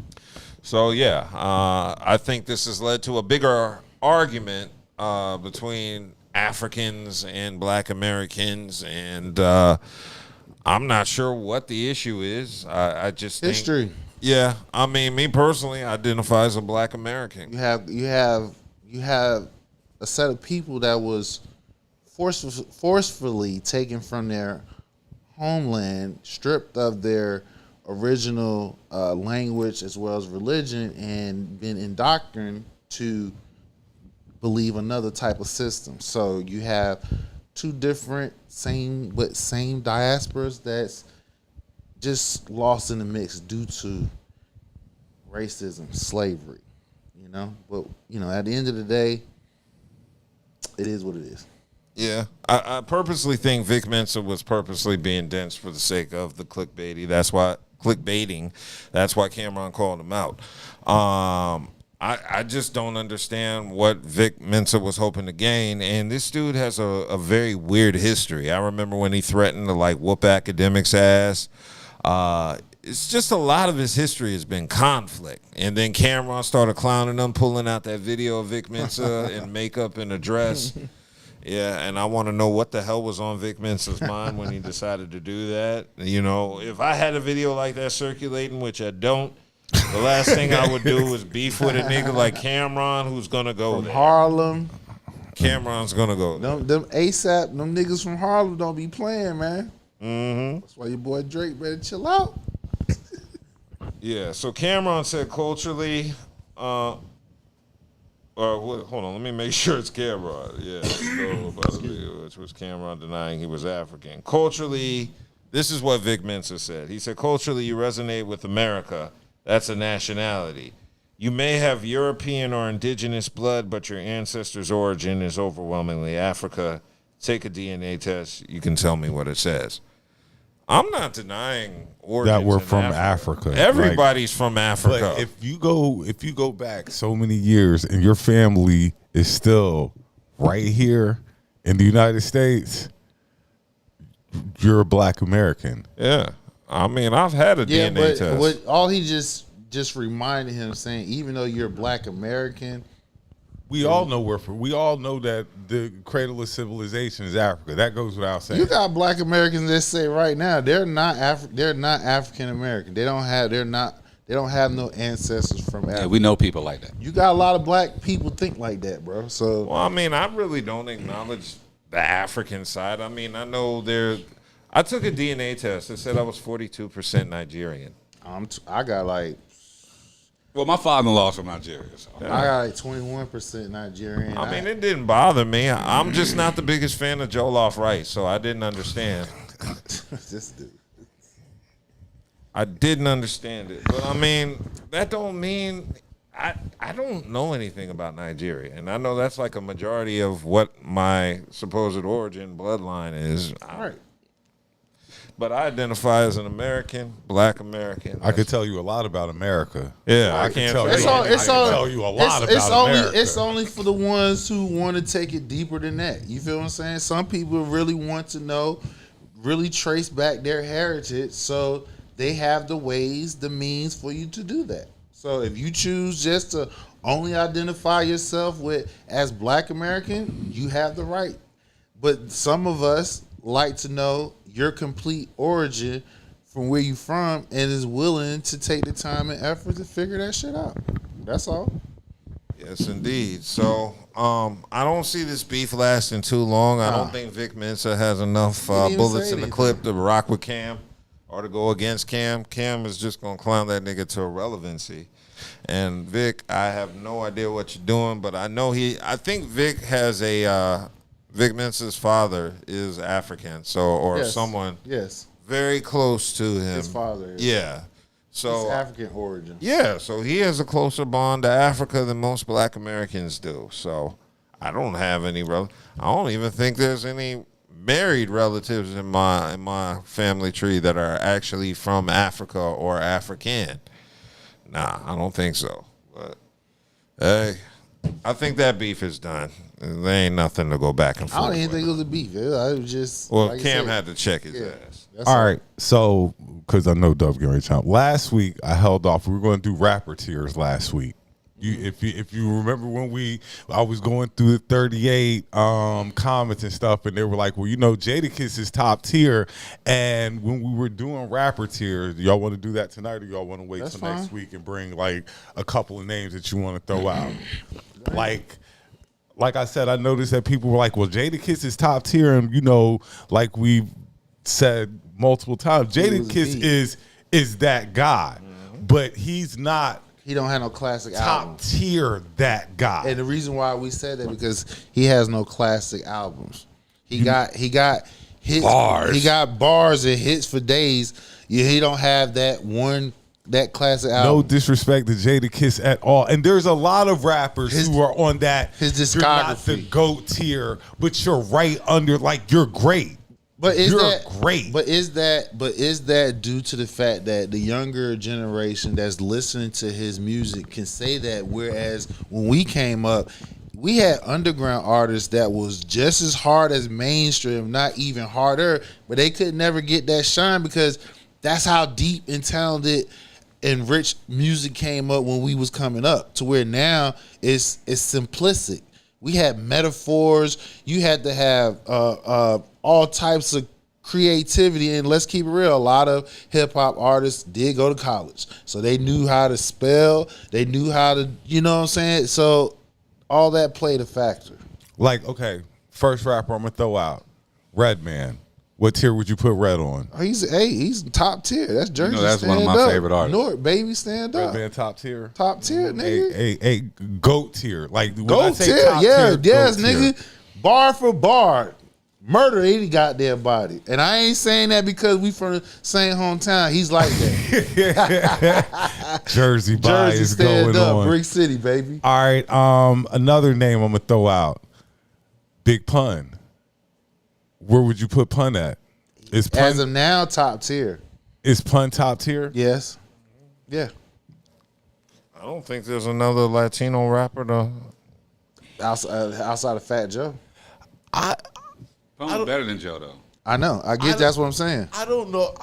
I kind of want to put Nori up there. Oh, damn. But Yeah, I forgot.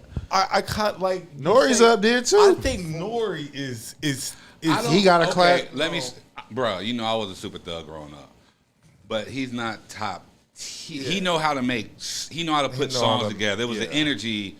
Like Nori was one of them niggas that you knew if Super Thug came on, and it was really Pharrell and the Neptunes. Yeah, but I'm just saying like. Nori was the energy. We're all Nori's hits without the Neptunes. Because remember now, Nori came out of CNN as well. Yeah. And and Pharrell ain't have Neptunes ain't have nothing to do with The CNN. War Report is a classic album. I will give you that. It's super classic. And Nori didn't write his rhymes on that. And I think Nori's first album is borderline classic. Neptunes?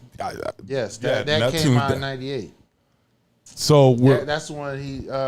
Oh my Nori God. was an energy person. So okay, where would you put Bus then? See, I Busta? love Bus. Bus though. Oh, because Bus know how Bus he's Bus evolved. Like Bus is, I think Bus is GOAT tier. GOAT tier. Like, boy, man, when I first hit, see, I'm sorry. you know Go what ahead. you're saying? You're about to play a game, and I don't like it. You're about to play a game, and I know I'm I not just gonna asked like the question. I know I'm not gonna What you like say it. about Bus? Top GOAT tier? I guess. Be honest, like Yeah, he go. He got a classic album. I don't think he does, but that's me. His that's first just my one. opinion. His first one. His first Just one. my opinion. I don't His think first he has one. a classic. The first one. Disaster Strikes. I think he I'm has talking about outside good of albums. I think he has like teetering on classic, like, and not to take nothing away from Buster, because my thing has always been Buster's catalog has always been. And that's what I'm saying. So how do you catalog, no how doubt. do you knock a nigga with an amazing catalog who may not have that? Wait a minute. Wait a minute. You saying Buster first album?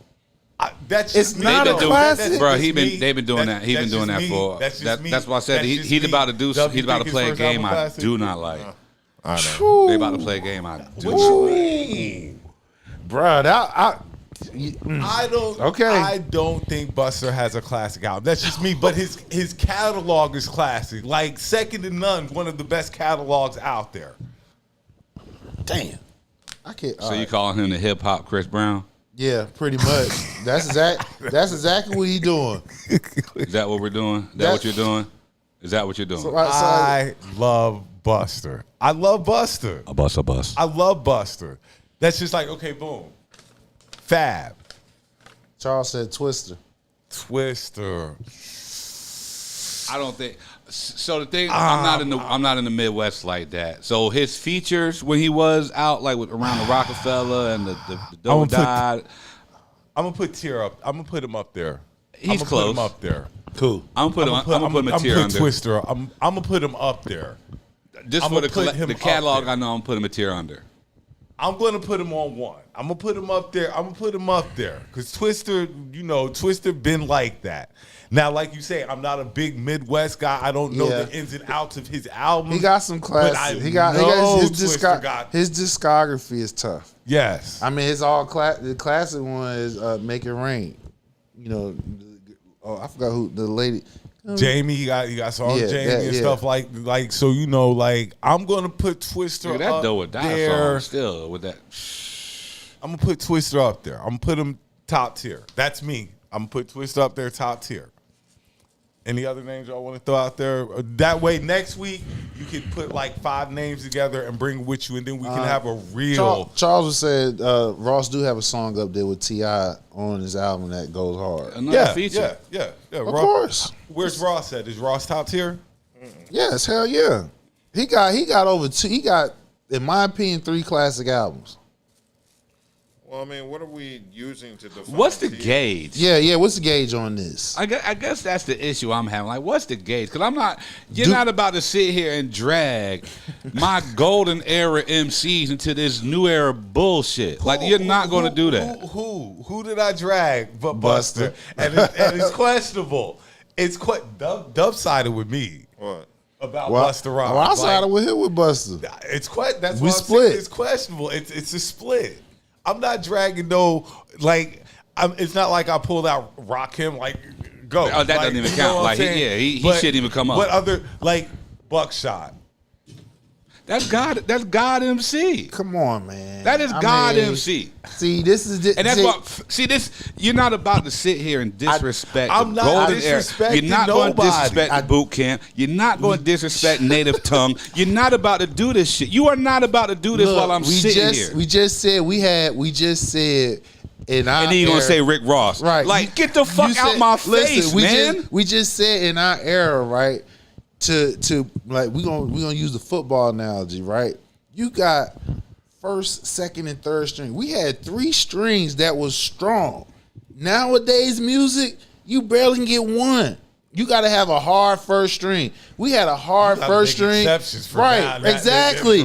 We had a first string that was winning championship, and second, we had second strings that could have came in for first strings if anybody got hurt and still held it down. And it was so deep to where third string niggas could have came in and just perform at the top end of the level of the game. That's how deep it was back then and structural. Now it's none of that shit.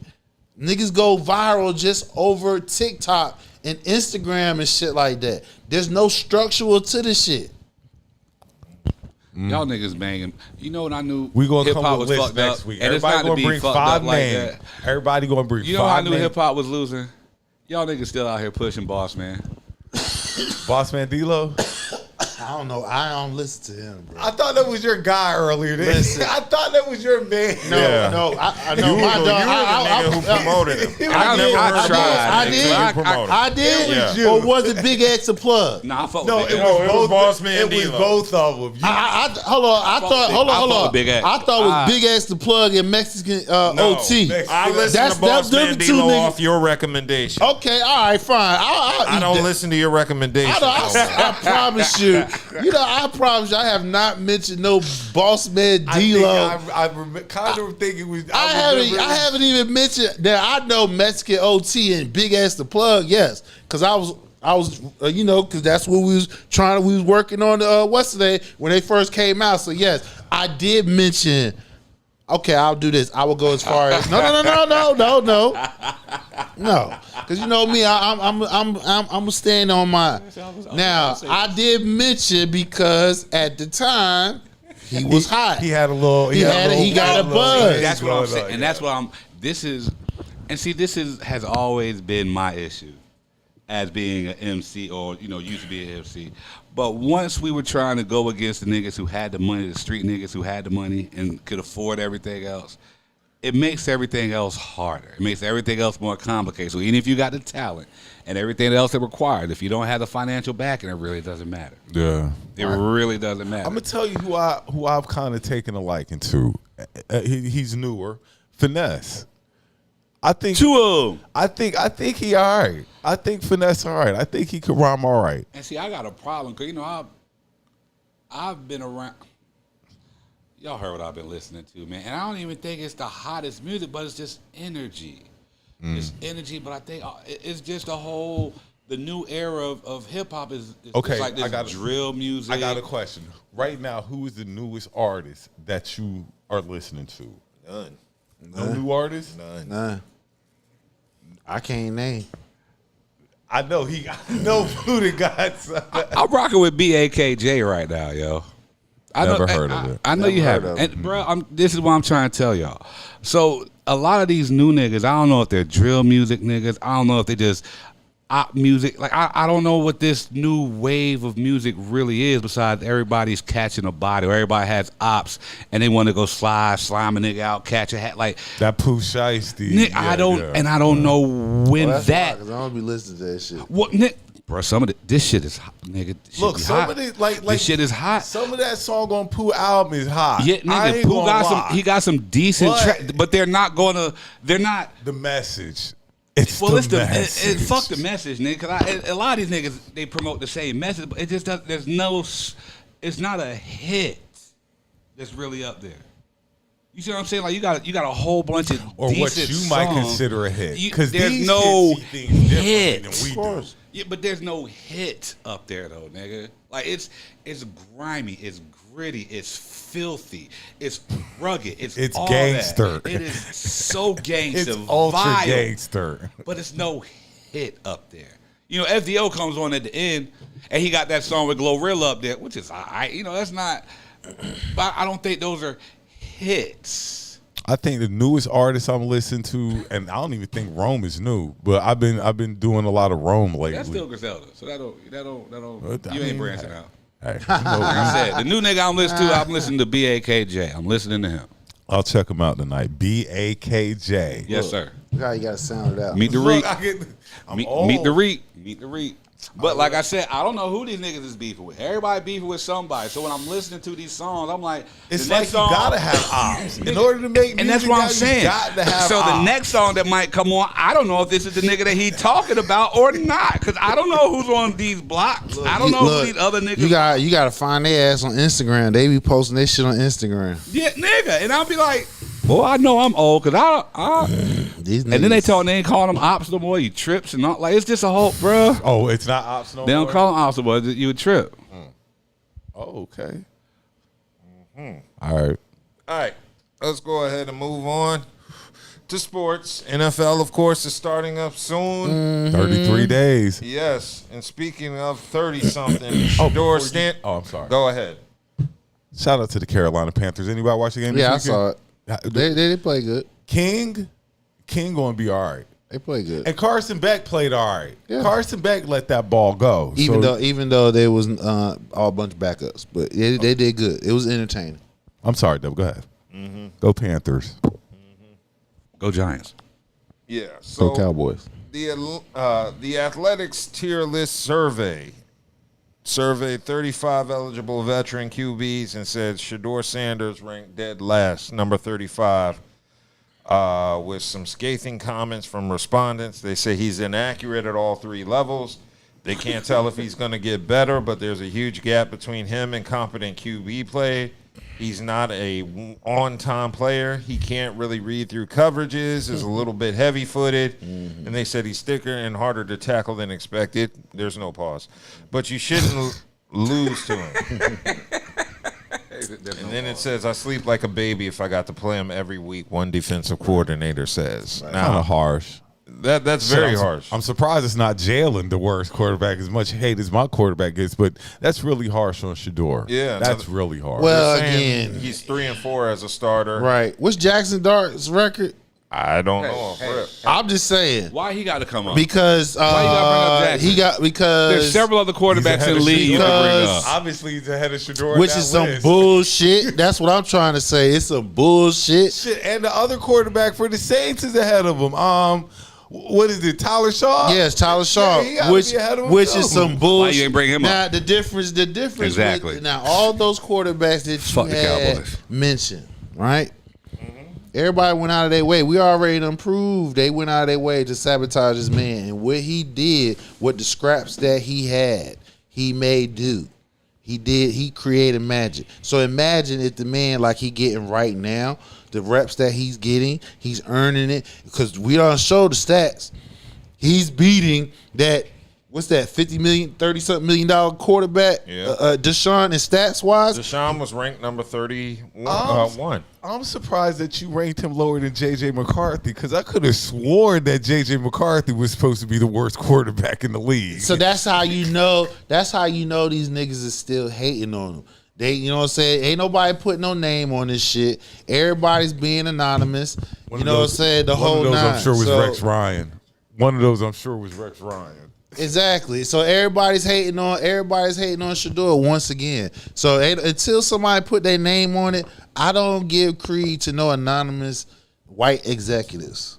Or even if they fucking black. But we know it's majority white, so that's what we're gonna put it at. And I mean, is it fair to say like he's the worst starter? Like you say, he only played but so He many ain't hard to games get no last year. reps. Like, you know, he didn't. Gabriel played. Who played before? Flacco. Did Flacco start and exactly. stuff like, So again, for him to beat them all out and didn't get as much reps as neither one of them, that shows you right there. Nobody gets put on an NFL team because your daddy is a Hall of Famer. You still got to earn that 53-man roster spot. that spot gives you a chance to win or lose game. Ain't nobody going out there performing at a high level just because. So when these execs, these anonymous execs, scouting defensive coordinators, all them niggas that's talking, until they come out and say what they fucking chest, I don't care. Because like I said, the stats right now, and as far as training camp right now, he's beating Deshaun and Dylan Gabriel, and he was 3rd round to Shador 5th round. So just stick to that. Yeah. I mean, they said Deshaun had a good day the other week. He threw 7 touchdowns, no interceptions. With all the stats, if you add up all the stats from the 7-on-7, 11-on-11, and training camp, statistical wise, Shador is beating him head and toe. Can't run out there the first day of the season. I'm sorry. They're saying day 6 of the Browns training camp, Shador went 21 of 25, while Watson went 5 for 11.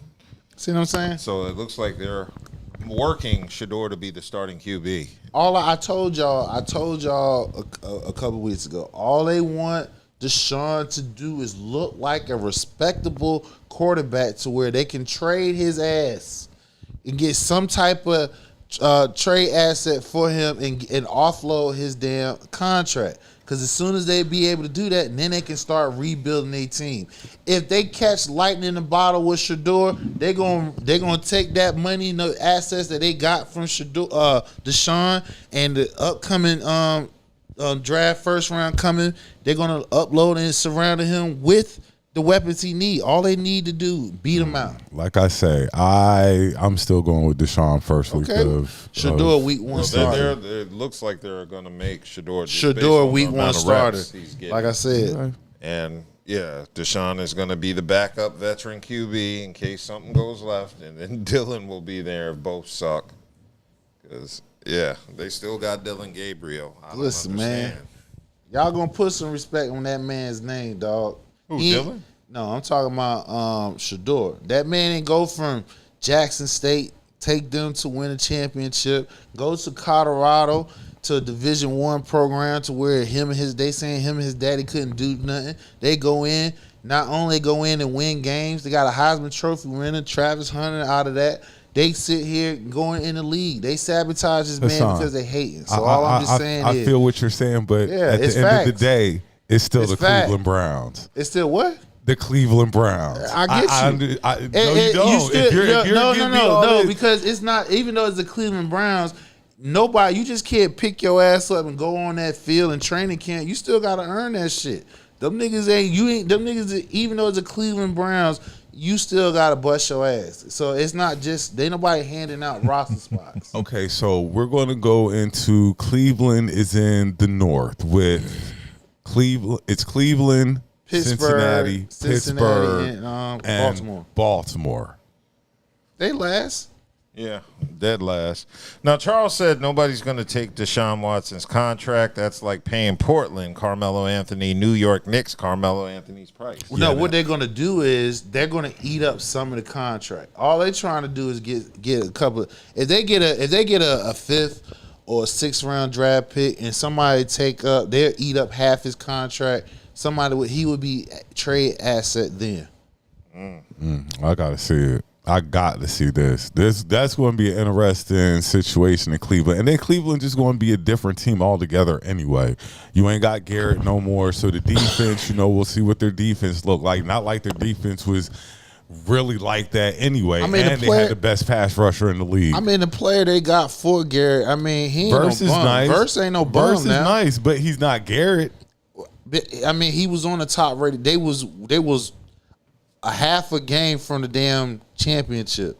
So he ain't no slouch. You feel? And he's younger. Garrett, he's a out of this world motherfucking player. Yes, got to give him that. But Verse ain't no slouch now. Yeah, but and no disrespect to Shador, but Verse was playing with whatchamacallit. It's totally different situation. You still got to be a professional at the end of the day. You still got contracts that you got to earn, and the tape proves what you get to earn when your next contract comes up. And Verse is a young player, so he still you gotta still do business at the same time. Earn that shit and move on. Do what you gotta do, and then you earn wherever you gotta go.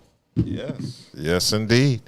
Well, on a more positive note, my team, the Commanders, got a little bit stronger at the wide receiver role, where we signed our number 2 wide receiver, Stephon Diggs. Welcome home to the DMV.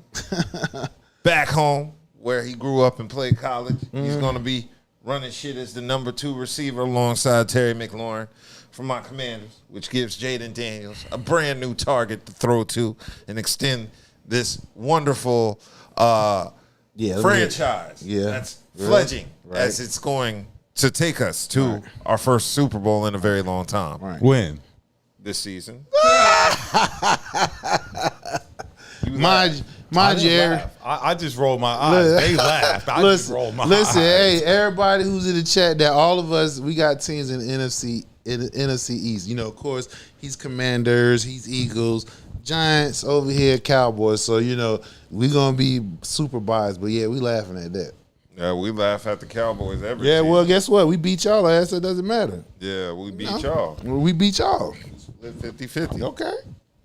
Yeah. So Either of y'all go to the playoffs? Yeah. We're going to the playoffs. No, did y'all go last year? Y'all arguing about who beat Jaden who? was injured. He better come back with some weight on him. Yeah. He better come back with some weight on him. Don't be an RG3 bus. Yeah, so the Commanders have signed Stephon Diggs to a 1-year deal worth up to That's a $12 good million. signing.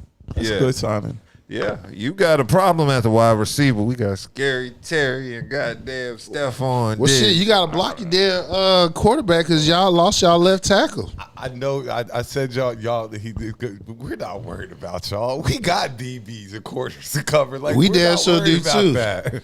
But it's a good pickup, though. I Yeah, expect no y'all doubt. to win some games. Y'all should win some games. Yeah, I expect that. Yeah. But yeah, let's be So real. what's the ranking order in NFC East then? Oh God. What's the ranking order? You know I got Birds, Commanders. Oh, you a hater. You a hater. Cowboys You and a- Giants. you Just a- because the Giants. You a hater. Just 'cause I think, love like, the you know, nigga put the Commanders ahead of y'all. I mean, how many games they won last year? I like it. They won more games than the I like Commanders. I like being the underdog. We've always been the underdog. We've been the underdog since we lost Manning. I don't remember how many games. Yeah, we I don't think we they just even didn't won have 4. a good season because Jaden was injured the majority of the season. So what you got? How you got the NFC East ranked? Max and Dart. I'll say Eagles. You know I'm biased, but I would say Eagles Giants. But I think it's Eagles. I'm not. Ugh. Fuck that. Eagles Giants. Commodores Cowboys. Y'all say And you know I'm a certified hater. Go ahead. What you got your East rankings? Well, of course, Commanders first. And I'll give credit to the Eagles second. I'll give the Giants third. Look and at of these course the haters. Cowboys on the Of fourth. course, Because the Y'all Cowboys say- suck. y'all Cowboys hate- always look when at that hate. you need the Cowboys to show up the most, and this is always since the '90s. Yes. When you look at need that them to hate, show up, boy. they disappear. Look So at that's that the hate. that's the moniker we go by with the Cowboys.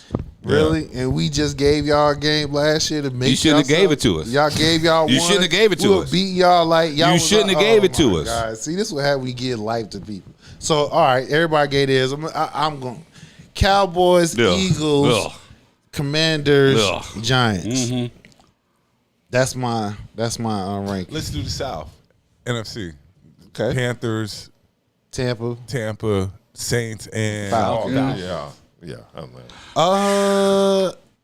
You got a mad Baker Mayfield. Who is? I about to say who's man in Tampa? You got a mad Baker Mayfield and Vita Vetta. You got two players on Tampa Bay that's Mad. pissed off because they ain't getting paid nor they ain't getting traded. So I got Tampa Bay, Carolina. Yeah, I was the Saints. I'm going and the Falcons, then Falcons. Saints. I'm doing Falcons then Saints. I'm going Saints and Falcons because you talking about first year Kevin Stefanski, second year my boy. Y'all sleeping on the your Giants. boy, We ain't got a new offense. offensive coordinator. I'm gonna give the Panthers their due because Bryce playing for his job.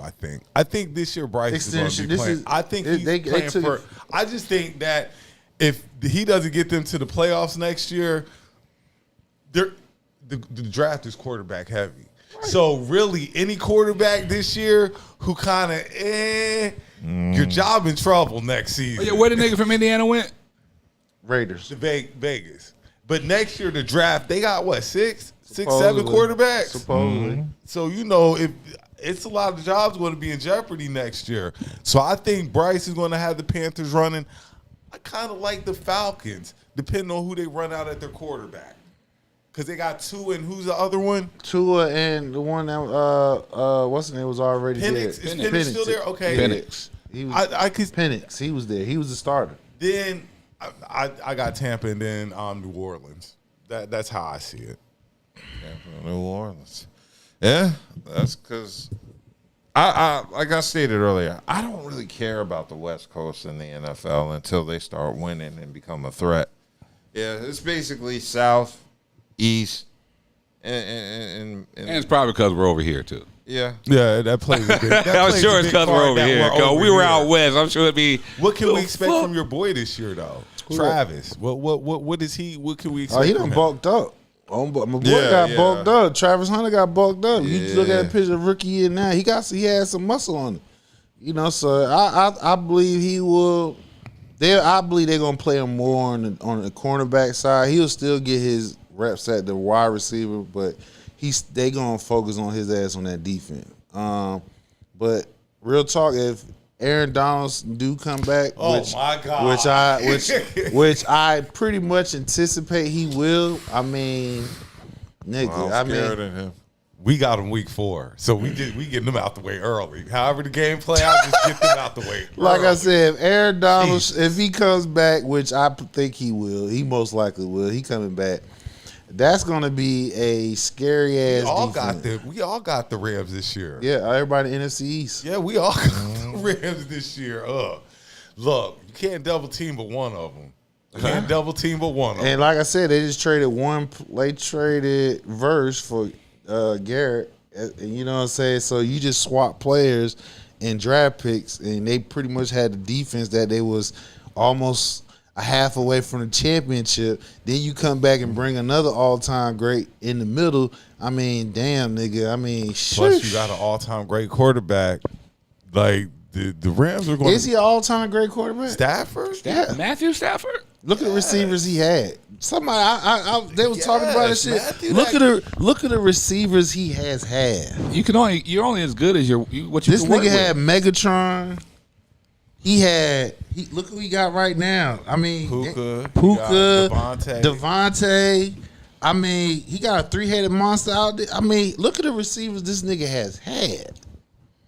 I think I give Matt Stafford more credit than Aaron. If you want to be real, I think Aaron be held in rarefied air that sometimes I don't think he really deserves like that. Really? They were holding on to what he used to be able to do back in the day for the longest. I don't like Aaron Rodgers. The Aaron that they were talking about is like eight plus years ago. So mind you, the Stafford before he came the Super Bowl champion, Stafford was taking a lot of L's or mediocre. Yeah, but you know how he Super was Bowl mediocre. Super Bowl changed the so whole Aaron won a Super Bowl so right? long ago. That shit don't even. I mean, if you really want to be real, I mean, it's the same thing. Even though Stafford had a better chance last year to get back there, you feel what I'm saying? All his recognition has come late in his career. In the beginning to the middle, a little over 3/4 of his career, Stafford was a borderline considered a mediocre quarterback. When he went to St. Louis, when he went to the LA Rams, when McVay got there, and that's when his career has changed. Now, he had a decent career number-wise. When it comes to winning the big game, Detroit you didn't hear about, like I said, he had Megatron in. That was okay. They ran Megatron out the league. Okay, before we... I was at work this week. I met a 17-year-old. Boy was 7'2". Okay. Does he ball? Yes. I think he's the number one prep athlete in the country. He's going to Utah Prep, he said. Oh. Boy, like just tall for no reason. Just crazy. I wouldn't be one to be 7'2". Yeah, because you can't hide. Niggas see you. You can't. And you know that's the question you're going to get every probably 20 minutes.